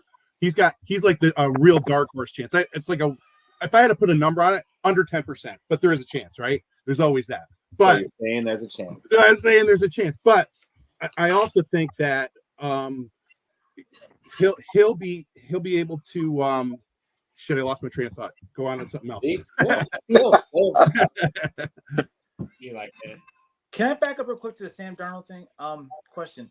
Yes. Like, we're only measuring his success by how far we go as a team. So let me ask you like this. So if his stats, let's just say, again, hypothetical, if he averaged 300, 2 touchdowns, 1 interception per game, we wouldn't bring him back. Okay. 17 interceptions? Wait, hold on. Let me add to that. No, 2 touchdowns, 1 interception. Let's say he did that per game. Fine. Maybe the interception is a little high. But let's even say like that per game. I could deal with 1 turnover by that quarterback. Yet we still go 9-7. Do we kick him out the door with those stats? 5,100 yards in a season? I mean, that's great. That's a lot. I'm just saying, like, hold on. Nick Mullins balled out.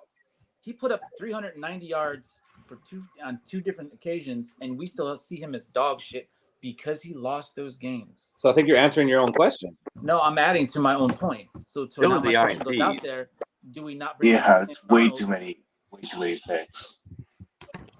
It was the INT against the Bengals where he's getting sacked. No, it wasn't, man. I'll fight you on that right now. My point I'm trying to ask though, do we bring Sam Darnold back if he puts up some serious ass numbers, yet we only go 9-7? That's what I'm asking.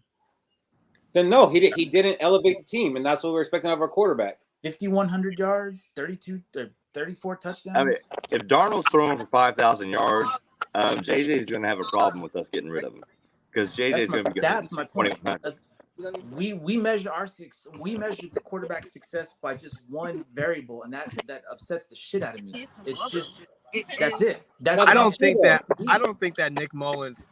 I think balled out isn't the right terminology for his performance last year, man. He throwing for a bunch of yards and then a bunch of interceptions to go with those yards isn't necessarily balling out. By that logic, Jameis Winston balled out in Tampa Bay when he threw for 30 touchdowns and 30 interceptions. That's not balling out. Like he was a volume passer. He threw a bunch of times for a bunch of yards, and a lot of those times were to the other team. Our bench quarterback put up those 400 yards. Jameis Winston was. It was against the Lions. You see what you're saying? Our bench quarterback threw up 400 yards. So, yes, Sam Darnold throwing 5,000 yards doesn't impress me because if Nick Mullins did it, then why would it impress me that Sam Darnold did it? It was the Lions, There's a though. whole lot less interceptions with my statistics. Too. Well, if Nick Mullins played 17 games, maybe he would have won like a 5-game stretch without interceptions and then got that average down. But then, yeah, we signed his ass if he did that shit. But he didn't. My point, like, your takes are wild tonight, but I like it. No, but I'm being All right, I'm hopping off, guys. Y'all have a good night. Happy 4th of July, everybody. Happy 4th. Make sure you guys keep all your fingers. The sample size that I'm using, though, is 17 games. The 17 games is my sample size, not 2.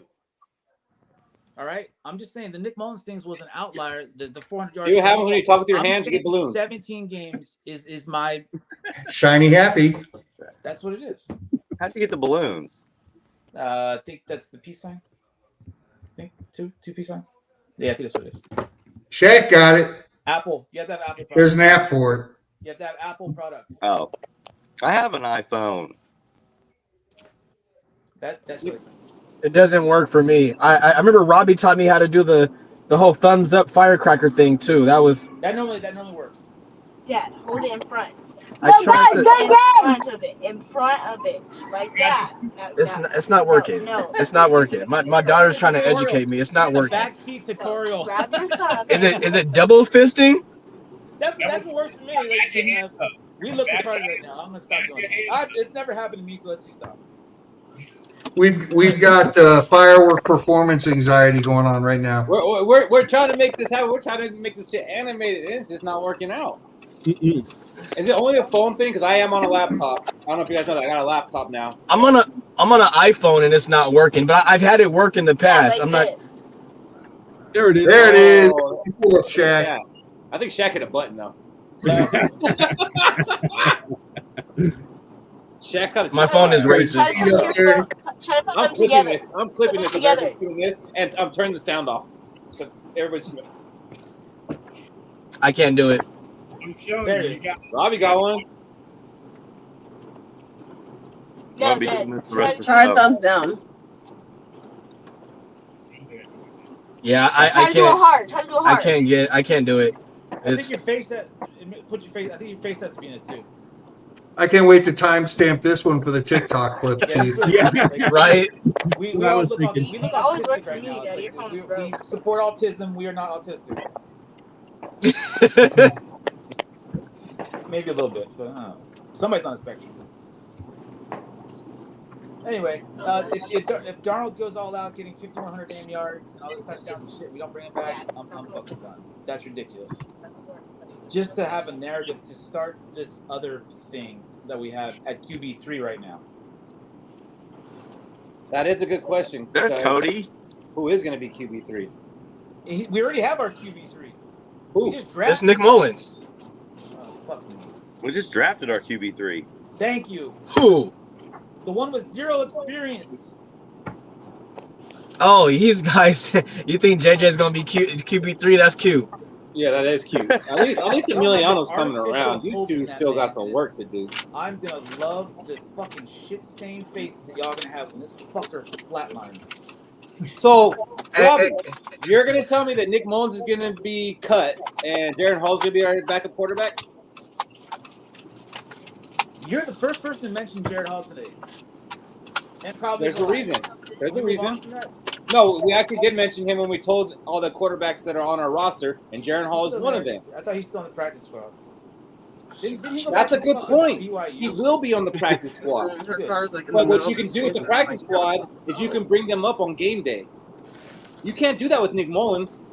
Nick Mullins has got to occupy a 53-man spot. Jaron Hall doesn't have. I don't have the same charger as you, so probably not. Hall's going to the practice squad. Mullins will be our QB2, and for some fucking reason, So we're going to carry 3 quarterbacks on the 53-man, but we're also going to have a 4th one on the practice squad? Nope. It's dead? Oh, you want to use my phone? Yeah, like sure.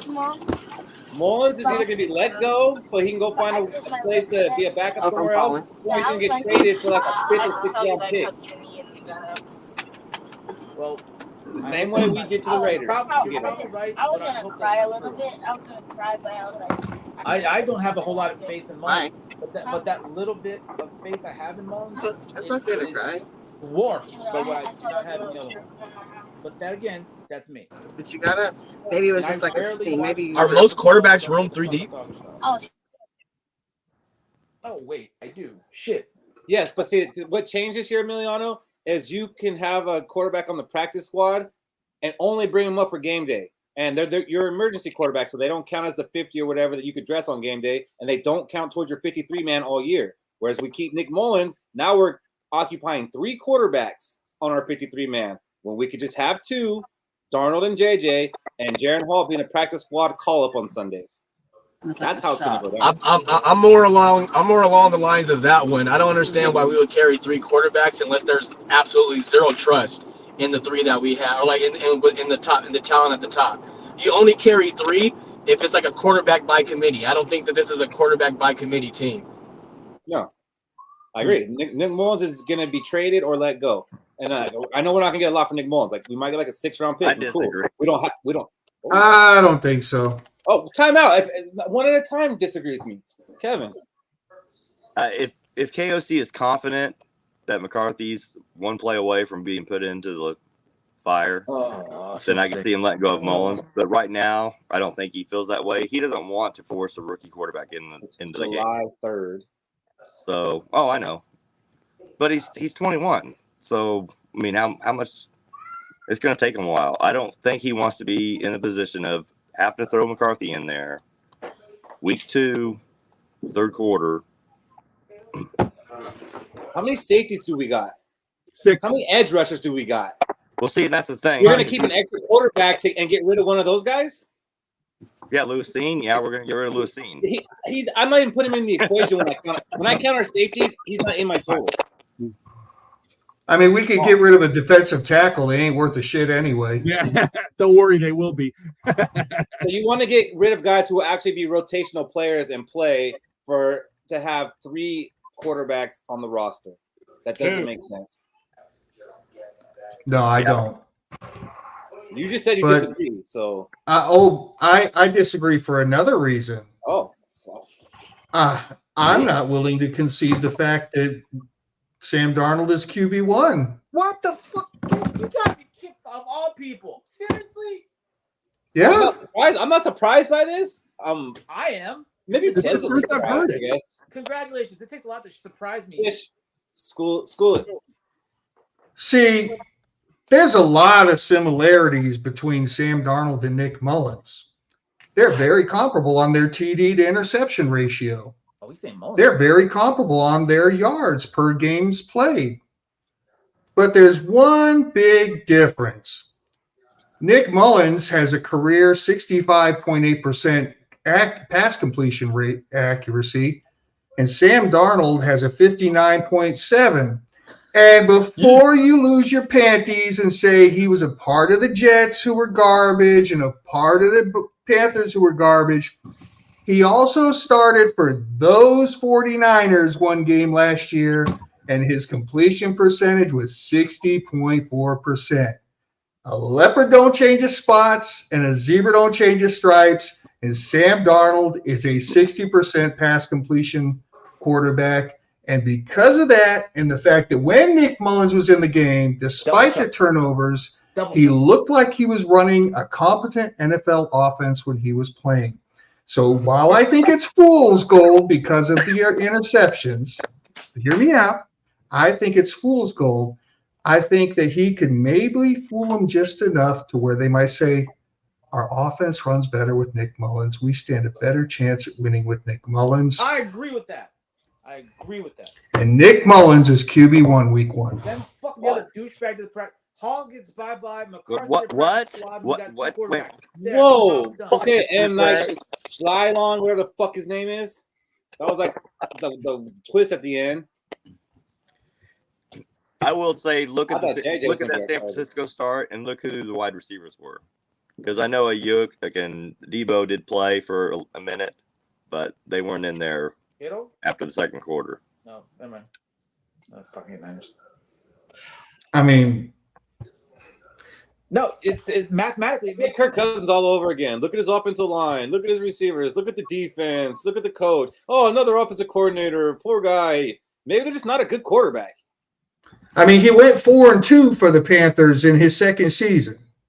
I think that was his record, 4-2. I'm pretty sure.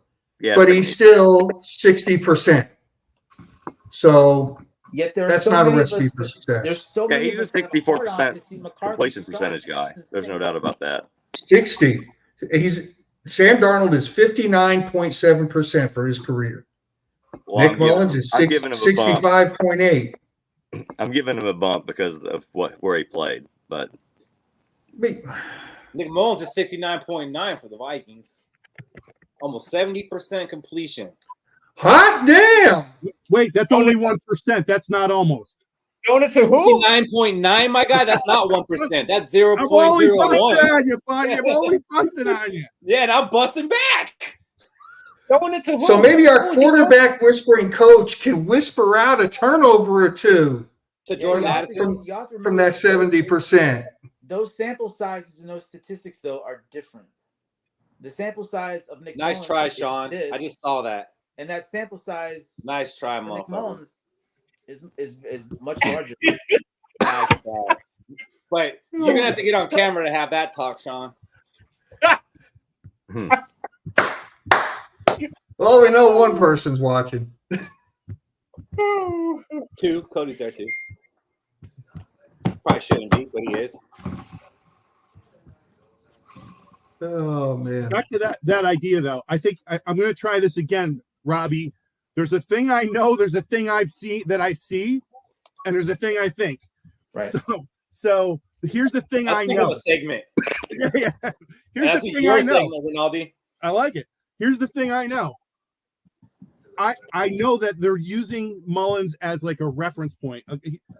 If no matter what, he's the standard that Darnold's got to beat to at least be the guy, right? Is it a competition? No. Is he camp insurance? Yeah. What if Darnold gets hurt and McCarthy's not ready? What if we need another arm to actually run the offense in one of those games? Let's give him. He's probably going to get snaps in the offseason. So I think we're even jumping ahead to understand what that room's entirely going to look like. And then the thing I think is going to happen is that we're going to go into the season and KOC is going to literally say, this is a competition. AJ's got as much of a shot to start as anybody else.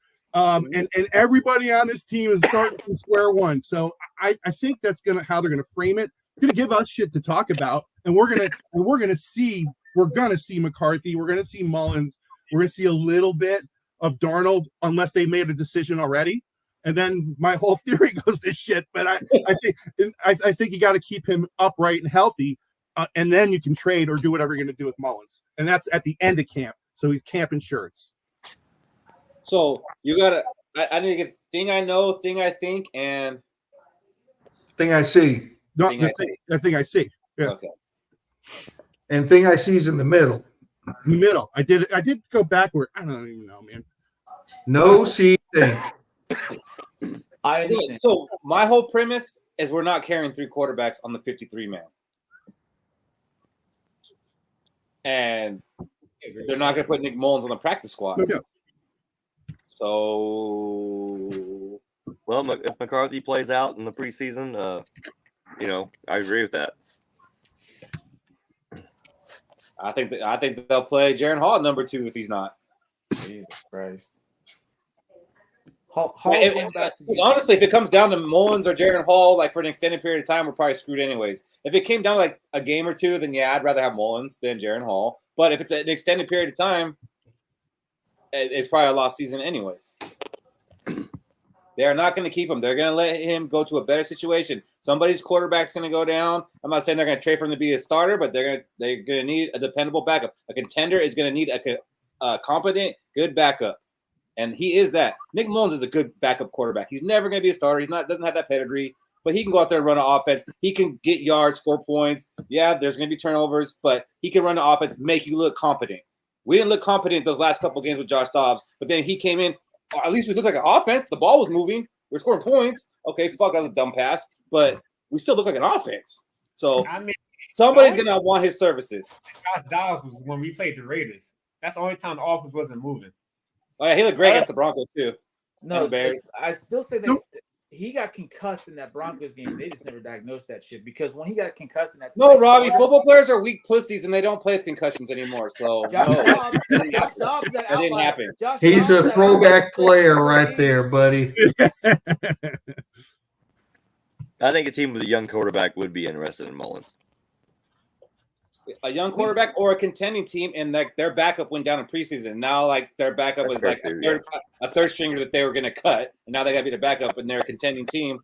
I think they would throw us a 5th or 6th round pick for Mullins, and I think the Vikings will take it because we don't have any draft picks, and we're not going to carry 3 quarterbacks. That's my fucking hot take. We're not carrying 3 quarterbacks in the 53-man. Saying it early. So. Another thing that kind of has me concerned a little bit, not a lot, a little bit, is J.J. McCarthy and Dallas Turner, to an extent, have not signed their contracts yet. So I'm not going to talk about Dallas Turner because we're talking about quarterbacks here, but I just wanted to throw that in there that he hasn't either. And they're the only ones who haven't signed besides who? Caleb Williams and Odunze haven't signed. What's wrong with the NFC North? They don't want to sign their contracts. But are you at all concerned that McCarthy hasn't signed his contract and there's a whole rumor going around that he might sit out if he doesn't get his signing bonus up front? Oh, please do. Is there any concern in this room? No. I think we ought to trade him like everybody said, trade Jefferson. I think we ought to trade him to stand it to the Chargers because just get rid of him because we got Darnold. No, I'm not concerned at all. This is my I'm not amused face. If he was asking for $50 million a year, then yeah, I'd say trade him San Diego.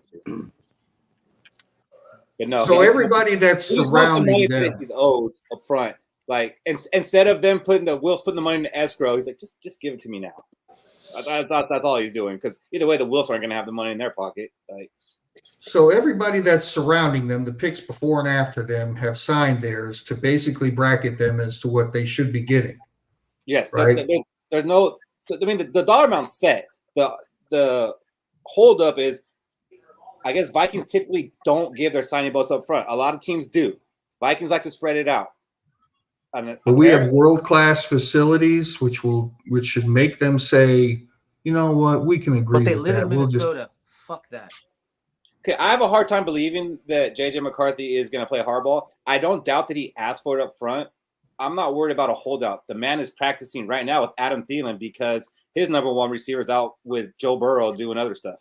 So he's out there still playing and practicing. So I'm not worried about him holding out. I'm worried about maybe some continuity issues, but I don't think he's going to hold out. But it is kind of strange that he hasn't signed yet. How many years do we have him for? I mean, he's got to sign first and then 5. Yeah. Wow, where are you going with that? I mean, we got time with him. He can hold out all this year. If he holds it all year, I think he's in the draft next year. Yeah, he is in the draft next year. Oh. Oh, really? So there's no other sport that could pick him up, right? Where he can't threaten to go to baseball or nothing, right? Nope. I ain't worried. I don't see him pulling these stunts though. I really don't. Like I do think he asked for it, or his agent at least did. And I don't think it's an unreasonable ask, to be honest. I mean, other teams do it. Here's the thing. They said quarterbacks usually draft in the top 10. They usually get all their money up front. And the Vikings never drafted a quarterback top 10. That's why it's such a weird place. We never been in this situation before. And then they also reported that Dallas Turner is kind of on the same wave as J.J. McCarthy, wanted his money up front. So that's what probably the whole. Run me my money. Pay that motherfucker. Show me the money. So, yeah, I hate that we're going through it. Like, I wish everything was just going smooth, but I do like the fact that he's still out there, like, playing. You know, he's practicing on his own time. He's out there. C.J. Ham was out there. I know you might not have seen it in the video today, Fish, but when Thielen was out there with J.J. again for the second time, C.J. Ham was out there with them, too, catching passes. Our new tight end 3. Tight end, like 6. I think there's something to the administration saying that they're trying to make it the month of JJ, and then operations go down. They're not going to sign somebody right now. They're all on vacation. They're in freaking Greece and Italy, and some of these executives, right? I mean, this is the time that they're going to take off this couple weeks. So I don't think there's really business stuff happening yet either. And that JJ contract was so close to the end of OTAs and stuff. They closed down shop like the week later, and they just weren't going to announce it. I'd be mad if they closed down business because they're trying to make it the month or week of JJ and give them all. No, we just gave you $100 million guaranteed. That's what you get. Heath, all I can tell you is they announced that. I'm not saying that I agree with it. I'm saying they announced it, and I think they let it marinate until operations come back in. I'm very confident they will sign. Very confident. Well, see, the important thing about that, David, is it can still be the month of JJ, and they can sign our quarterback. There you go. And they did it. Well, then how come the narrative? Wait, how come the narrative is he's holding out? I'm kidding, because his name is JJ. His name is JJ. It's still the month of JJ. It's still the month of JJ. I get you, Fish. Me and you, we did. I'm sorry. I took it too serious. I got to come up with a special like code wink for David for when I'm being facetious. Speaking of month of JJ, we're about to get a month of JJ on the new Netflix show Receiver. Are you guys interested in watching that one? Did you guys watch Quarterback? Oh, I loved Quarterback. It put such a nice perspective on how much of a bitch to me Kirk Cousins was and how much I hate fucking Mahomes. Holy hell. I always loved Marcus Mariota, though. That was your perspective on Kirk? I actually had a better perspective of Kirk, but then it went away. That ending, when he lost to the Giants and he was fucking just, would you like an autograph? Would you like an autograph? He was way too fucking calm. I want him to go home with fucking an AK and start shooting. I want him to punch that kid that asked for an autograph. Punching walls, being mad. I hated how calm he was. Hated that shit. Have some fucking aggression. Something.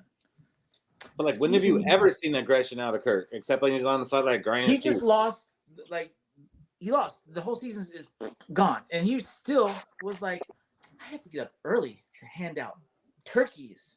Yay! Well, that's what happened when you're paying a guy $40 million. The loss probably doesn't hurt as much.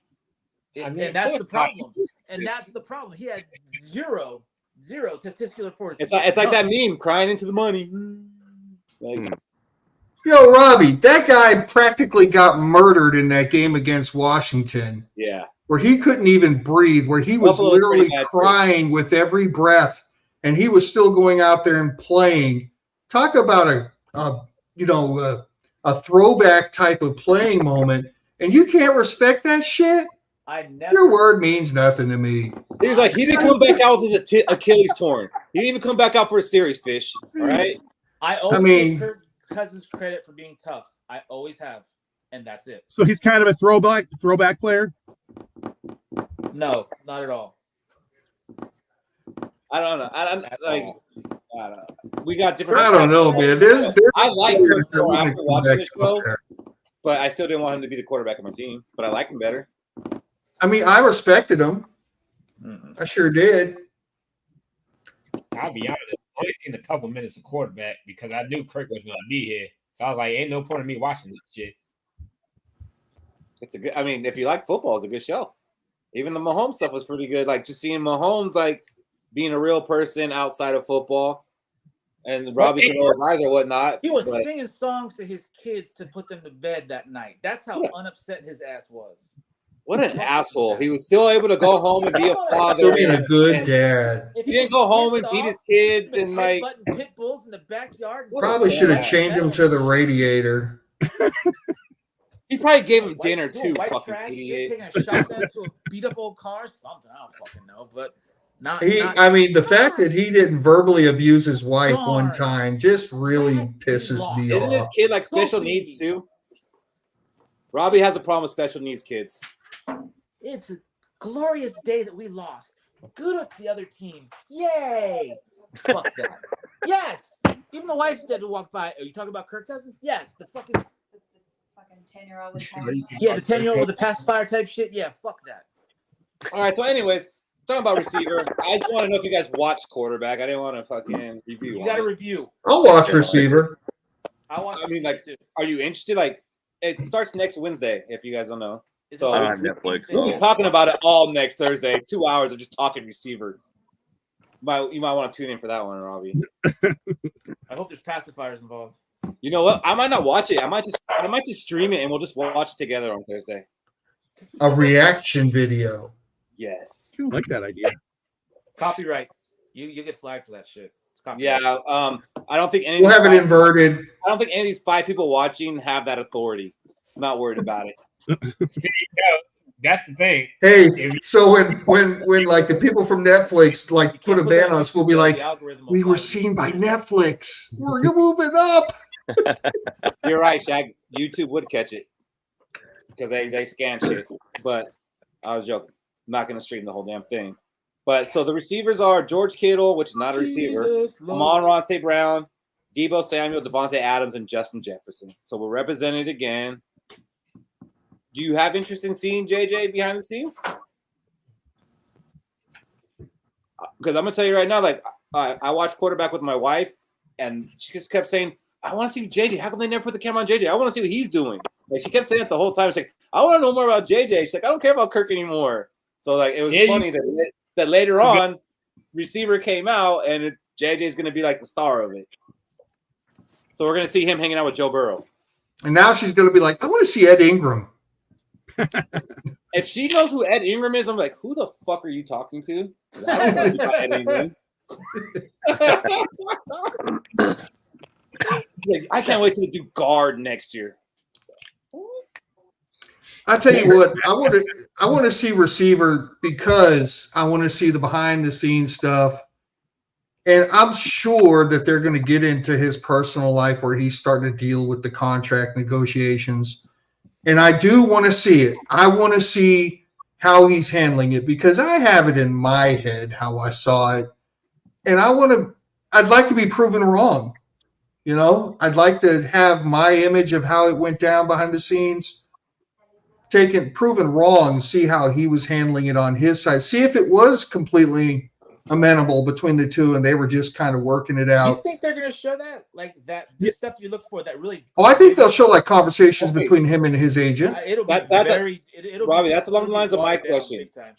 How much edit power do you think the people have? Like, can Justin Jefferson say, no, I don't want you to show that? We're going to see what Justin Jefferson wants us to see. That's what we're going to see. That's what I'm thinking. Like, do they have any of that? Like, oh, no, you can't show that. That's going to ruin my image. Right. The players are going to get final cut from that shit because, like, oh, yeah, unless Netflix is going to want to. I'm just saying, if I see Justin Jefferson on there and he's talking to his agent, he's like, they're coming at you with X amount of money, and he's like, hell no, that ain't enough. I'm going to be like, oh, wait a minute now. Here, let me rephrase. And you might, because he might do something that we think's bad, and he didn't think it was bad. It's exactly what I was going to say. No doubt. Quarterback, and there was nothing dramatic that happened in quarterback. Out of all 3 quarterbacks' lives, you saw 0 drama. I'm like, bullshit. Oh, I beg to differ. Patrick Mahomes. Oh, my house. Patrick Mahomes almost completely missed that Carney throw. Kind of like Kirk Cousins almost missed the gender reveal. I have a closet for my 4,000 friggin' Air Jordans. I did see that episode. Mariota has some drama. Yeah, Mariota has some drama. that drive home after the Giant game that Cousins had was pretty drama filled too. I think we learned stuff out of that. See, Robbie's mad that he wasn't driving off a cliff. He was Yes. He was calmly explaining his emotions, like he was in shock. He didn't expect to lose. No. He didn't expect it to be over. And he wasn't yelling and cussing at his wife, like saying it. Like, fuck, I can't believe we fucking lost. Like, it's your fucking fault. I told you not to come to the fucking game. He said, I can't believe we lost that. Like, I didn't think we were going to lose. And Robbie had a problem with that. I do. Why'd you make you wear that damn Vikings jacket that one interview? I love you. It was unnatural. That was some unnatural fucking shit. That was disturbed the hell out of me. That he had zero anger. Does anybody think that Kirk is natural? Raise your hand. Like, did we ever think that? You're alone on that one, bub. No. He'd make a great politician. Nobody thinks that. Nobody thinks he's normal.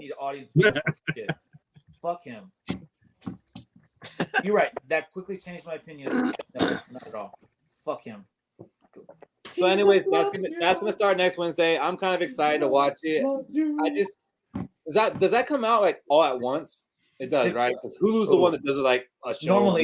Normally, yeah. Netflix puts it all out. So I'll be binging. To binge it. I'll binge it, but I promise I'll probably only get 2 episodes in before. The HBO doing the Hard Knocks live on the Giants, and it's not interesting at all so far. So whatever. Would you want the Vikings to be on Hard Knocks? Would you guys want the Vikings on Hard Knocks? Oh yeah. Yeah. If we were mildly successful, I think it'd be better. I want it all. I want everything I can get. So going back to receiver documentary, I'll say the scene I'm looking forward to is when JJ came back and he played with Dobbs, and Dobbs threw him that pass and he got hurt. I need to see the behind the scenes on that play because he went to the hospital that game. Great point, Jack. And people thought he was faking until they said, "Oh, he actually had an injury." I can see him now. Astrophysicist, my ass, you dumbass. What are you throwing that ball for? Yeah, what the fuck was that trajectory? I want to back up just a little bit because we didn't grade the quarterback room. Here we go. So, quick fire out explanation. Rinaldi, grade our quarterback room. I'm going to put I actually think our quarterback room, this is crazy, is deeper but not better than it was last year. It's deeper but not better, right? That's kind of what it is. So having said that, we had a better starter. I think we're deeper now. and it proved that we need deep depth when you see what we went through, right? One backup quarterback hurt, we had to go get an emergency starter. It's just not the way you want to run it. So I do believe that we're deeper. There's guys that can run an offense up and down, even Hall up and down the room. Because I'll tell you what, Hall at least has some starting experience. He's at least been in a game. Didn't look good, but now he's got a whole off season. I think that's 4 reasonably good quarterbacks. I will put them at a solid B still, even though every pundit that's out there's just too many question marks. So just the question mark factor is the only reason I'm not giving it an A. I like it. It's exactly what they wanted. Damn, you're on the border of an A? You watch it. You watch how it comes out this year. Yeah, hey, I'm not doubting you. I'm just questioning. Okay. Yeah. All right. Kevin, what about you, man? Where you at this? B plus. B plus? Yeah. I mean, we have 2 guys that were drafted in the top 10. I'm going with depth too. That's everything Rinaldi said. That's actually pretty interesting. The 2 in the top 10. Was it Mullins the top 10? That's kidding. I'm kidding. We got 2 top 10s and like 2 5th rounders. Let's make it work. What do you got, Shaq? I'll give it a D if we keep Nick Mullins. If we cut Nick Mullins, I'll give it a C. I need a grade as is. So as is, I'll give it a C. Because right now we don't know what we actually have in JJ McCarthy, and we can't believe in Sam Donald. Even though I want to be a biased Homer fan, we can't believe in Sam Donald until he goes out there and prove it. So without the bias list, I'll give it a C because we don't know what we currently have. That's funny for you to say that because there's only one Sam Darnold stan in this fucking chat, and it's you. But that's true, Kevin. But I do respect that you were able to peel it back and be real about it, and you gave it a C. And I'm also giving it a C for kind of the same reasons you said, because we'll see what the fuck we got. So right now it's a C. Robbie, what's our quarterback group? All right, we have an unproven and overrated rookie. Check. We have Nick Mullins, who played 2 games for a bunch of yards. That is actually good, but only 2 games. Sam Darnold, who is the biggest what the fuck question mark crapshoot haphazard guy I've ever seen, because some people say he's going to be a 10, some people say he's going to be a 2. I'm like, I what? And that's our starter. And then you have Jared Hall, who excels at throwing the ball out of bounds. He excels at that. D plus. D. You said E, right? D plus E. Error. D plus. Delta. Delta Papa. Yeah. D plus. Fish, go ahead and address the comment and then give me a grade. Yeah, Alex, all right, buddy. I'm going to read more of it this weekend, too. And our quarterback room's an F. I almost said that. I'm going to need a little bit of elaboration on the F. I almost said that. Sam Darnold has proven nothing to be but shit until otherwise. He's our starter. Nick Mullins is a good backup, but he's probably not going to make the roster, as some of you said, unless he's the QB1. We don't know anything about McCarthy except for what we hope he's going to be. And Jared Hall doesn't belong in the NFL. We're an F. I changed my shit to an F as well. Fuck, he sold me. So I have a question about this whole F grade. So like C is like average. So let's go through the league and look at like Carolina, Cardinals. Is our quarterback room better than theirs? Like just go down the Cardinals list. with Kyler Murray. Give me fucking Bryce Young in a heartbeat. Kyler Murray a couple of years ago was an MVP candidate before he got injured. Okay. Well, I just thought, you can go with the Broncos, you can go with the Raiders, you can go with the Giants. You can go. Kevin, you can have a classroom of 32 people and have 20 of them fail a test. That's fine. That's why I started with. I'm just saying that our quarterback room. I'm just saying that our quarterback group sucks right now based on what I've seen, and I haven't seen McCarthy. This is just it. This is preseason. McCarthy could come in. He could take over as the starter. He could win a bunch of games, and then next year, I'll be going, yeah. And I'm fine if we're like grading Fs all over the place with like the Redskins. I'm always going to call them the Redskins. The Bears. Me too. Who got the quarterback? Don't give up that dream. It might come back. Yeah, they got the quarterback we all wanted. So congratulations to fucking the Redskins. I mean, we all wanted Jaden Daniels. Nobody here did not want him. You shut your fucking mouth. Everybody. I wanted him. Everybody did. I did not want him.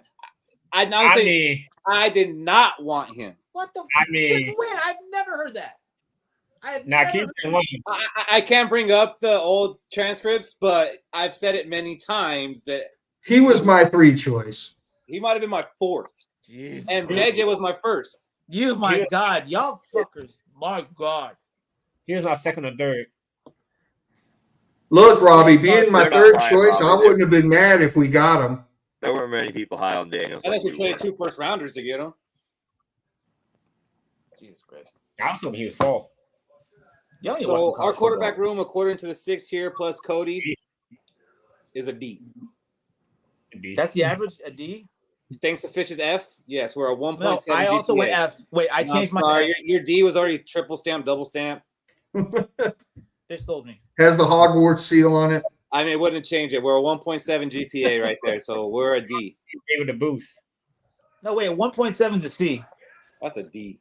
1.7. That's why you got D's, bro. D. You need a 2.0 to play sports. That's a C average. Yeah. I think it was what, a 2.3, 2.5 for it to be a C+. We needed a 2.0, and I didn't even get that one year, so that's when I stopped. Like, oh fuck! Your coach is yelling your name. We needed you. I was like, yeah, I'm not gonna play next year because I'm not gonna practice all year to not play.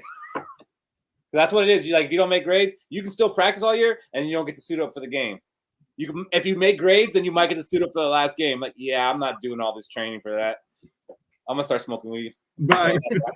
That's what happened. All right, let's move on to the hot takes. And I already said mine, so mine's first is 3 quarterbacks will not be making the 53-man roster. The initial one. Maybe later on in the season we end up carrying 3, but the initial roster will not have 3 quarterbacks. You got one first, Fish? Nick Mullins is starting quarterback week 1. Gotta call this something else besides hot takes. What do you got, Rinaldi? I don't have a problem with that. It's a hot take, but it's not exactly team related. It's not like stat related. But here's a prediction that I think is going to happen. We will be talking about J.J. McCarthy having the possibility to start on game 1 seriously, and some people will be bought into it between now and the end of of training camp. There will be people that are bought into it, and it's going to be a narrative. And you'll know what I mean when you see it. No, that's fair. It'll be after a preseason game, right, David? Probably after a preseason game. Yeah, know it. We can definitely verify that or not. Like, that's a good one. You got one for us, Shaq? I'll say I'm gonna need your expertise when it comes down to it. But Ed Ingram will be our highest rated offensive lineman according to PFF. Oh, I like that. That's a good hot take. I like that. True. Please be true. For the whole season? Overall, yeah, basically. Damn, it's like better than Darisaw, better than O'Neal, better than Hall of Fame bound Blake Brandel. The one that finally gets that number retired, right, Keith? Yeah. Brandon McDaniel's at home like, I can't believe they haven't retired this shit. I mean, I got to watch this. Randall McDaniel's watching our show right now like, what? I'm not going on next week now. Oh, I wasn't supposed to say that, huh? All right. Kevin, you got a hot take? Yeah, our defensive MVP for the year will be Blake Cashman. No question about it. I don't see it. I said it for Fish because I totally agree. Last week my take was he's going to lead us in tackles, so I'm on board with you. I think we're going to love him. Like he's going to end up being like a Kendricks Greenway type player. Like the fans are going to love him. Like he might not make Pro Bowls and stuff, but us the fans, we're going to know his impact and we're going to. He's a Minnesota guy. You know, he grew up. You know. That's true too. And he was out there practicing with Thielen and JJ was saying he's part of that cool club that's hanging out and practicing football when they don't have to. Yeah. They're not obligated to, but they're still doing it to perfect the craft to get the team together. You know. Yeah. The more I hear about him, the more I like him. So somebody actually posted in the group today an interesting question. Do you think that Cashman and Pace could be like early Kendrick and Barr? Different type. I mean, Barr was something kind of unique. I don't know, all over the place. I think they can be more solid. I was like, can we get that production out of these two? Like, definitely. The way we felt about Kendricks and Barr those first 3-4 years of them together, like, can we get that from these two? I think so. A different type of production, though. I mean, more like pass coverage, blitzing. Versus like Robbie always says, there's more than one way to skin a cat. Run stopping. As long as the cat gets skinned. Yeah, I don't think linebackers flash it. I mean, they do when they rush the passer. I get that, right? But I mean, they got the wrong tandem. You need to think about Van Ginkel and Turner. Yeah, right. Yeah, look at. I would agree. But like I was talking about, like the linebackers, not the edges. They're hybrids, Keith. They play. But in our defense, they are edge rushers. They are edges. They're hybrids. I'm not going to see Dallas Turner playing middle linebacker. No. You can. Would you like to see some? Yeah, you're right. Actually, I'm saying we won't. You will. Well, please post those videos because I'd like to see Go ahead. Pull up his high school videos when you played fucking middle linebacker. But you will not be playing middle linebacker in Brian Flores' defense. Yeah. So I'll say this: he might only because Brian Flores wanted to use versatility. So we might see Dallas Turner move around the defense here and there. No, Shaq. Free safety. No. Yeah, you might see him on the line. What? He's our slot quarterback. You're not gonna see him at middle linebacker. I can't wait till they get this played back, but you guys don't have that ability, so I'm not worried about it. It'll get lost conveniently in a few months. Oh, look, he's He'd be like, linebacker. wait, where's that show that we Yeah. did the day before 4th of July? I know we did one. Where's it at? What are you talking about? No, we didn't. The middle linebacker stole it. Rob, you got a hot take? I'm unfortunately going to say this and then beat myself to a pulp. Dallas Turner takes out Jahmyr Gibbs, and I have a nervous breakdown. Whoa. Define takes out. Injures for the season. Season. So that just knocks him out of the game. Yep. That's enough to have me just start crying in a pillow. Like he's gonna break his neck or something? No, dude, I'm not gonna kill. I think I made him shit himself. Another double. Like Gibbs is gonna ACL, lower his helmet and run into a brick wall. He's like gonna fucking like just straight. Like Gus Farrat? Oh. I don't remember that one. Gus Farrat, he went and he scored a touchdown when he played for Washington. He went and headbutted the fucking wall, but behind the padding was like a brick wall and sprained his neck. Oh. Jesus Christ. And that's when Shaq said, yeah, I don't like this guy so much. No, that's when Shaq said, that's my guy. That's a good reaction to losing. What he did? Didn't he play in the SEC? I don't Gus, let me check. Did he? He doesn't know his greatness. The Ole Miss. The Ole Miss. Is that in the SEC? With a first name I like think they Gus, know he's this. got to have played in the E SEC. I don't know. Or some shit. How about I wouldn't sign Alex's book, but I would franchise it.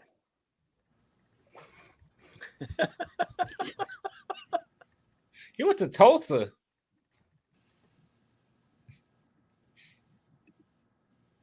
Good for him. Y'all had to think he went to the SEC. That's where I went to Tulsa? He went to Tulsa. I did not know that. No wonder Robbie don't give a shit about him. I actually thought he went to Ole Miss. I don't know why I thought that. There goes. What do you guys hear that? I honestly thought he did. Alex, I got a question for you because I've only got to like page 20 so far. Is this based on an actual real trial? It is. Well, it's a real story. I don't know how accurate his book is, but it is a real thing. I know he said something about putting in quotation marks things from the actual transcript. Fish, you're burning through that thing, man. It's like a page a day. You've had it for like 2 weeks. 1, 2, 3, 4. I need $40, Alex.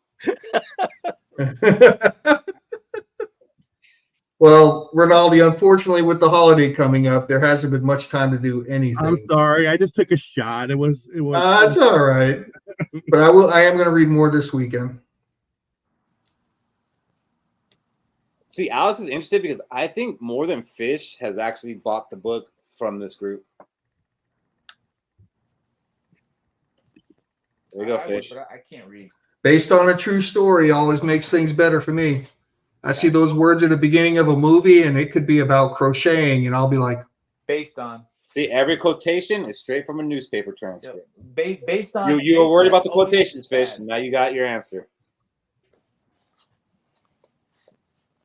Any kind of based on story just needs one small little thread, and the rest of the story can be fucking conjecture. Andy Mill. hey, Robbie, Yes, sir. Robbie, stop shitting in my Cheerios over this, man.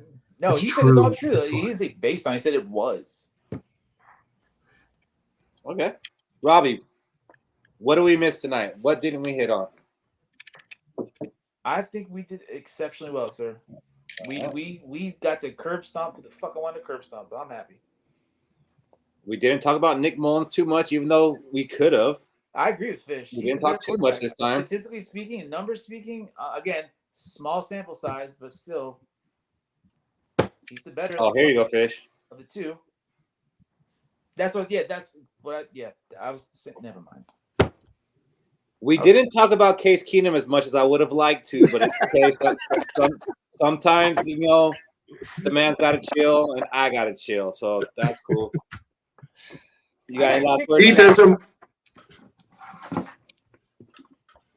You got any last words, Shaq? Yeah. So, depending on what platform you're watching from, make sure you like, share, subscribe.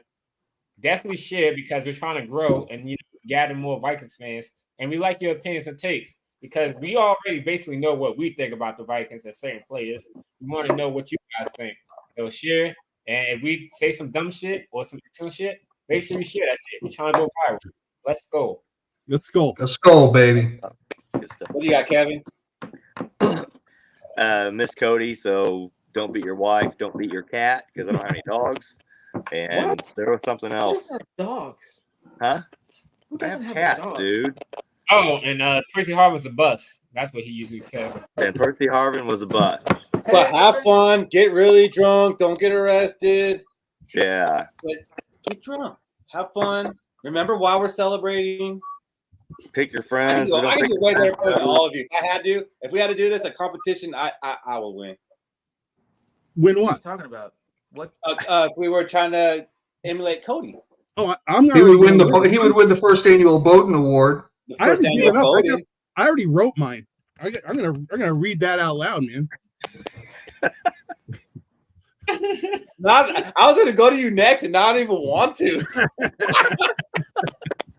Wait, hold on.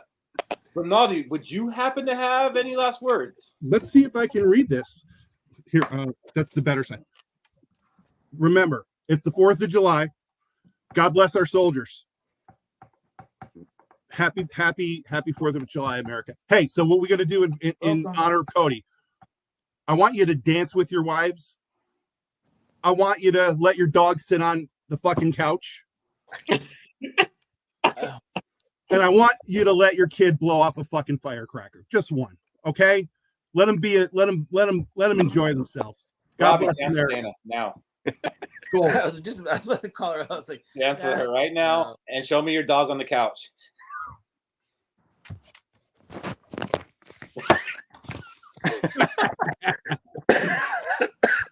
go to somebody else. Oh, wow. He's like, my house is so big, it's gonna take me a while to get there. No, I said go to somebody else. Hold on. It's like, no, wait. There's one dog. Hold on. No, I don't want to get my. I'm gonna get my. The dog's on the bed. I'll get my ass beat for that. Happy 4th, Emerson. Happy 4th, Emerson. Is that a 12-year shirt, Rob?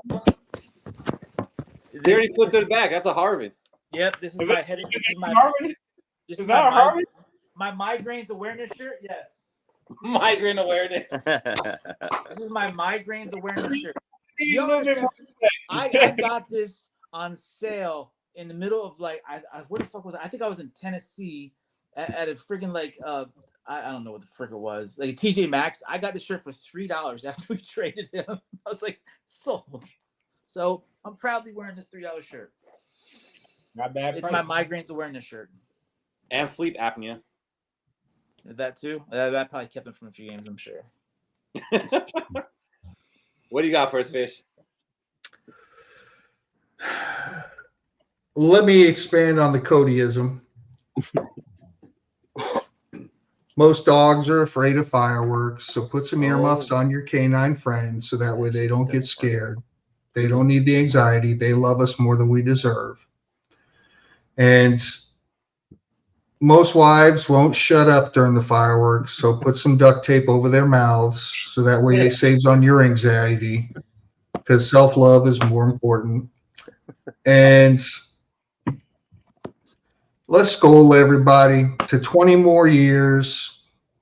Let's keep rocking. Let's keep doing this 20 thing. more years as a Fishism. No drinks.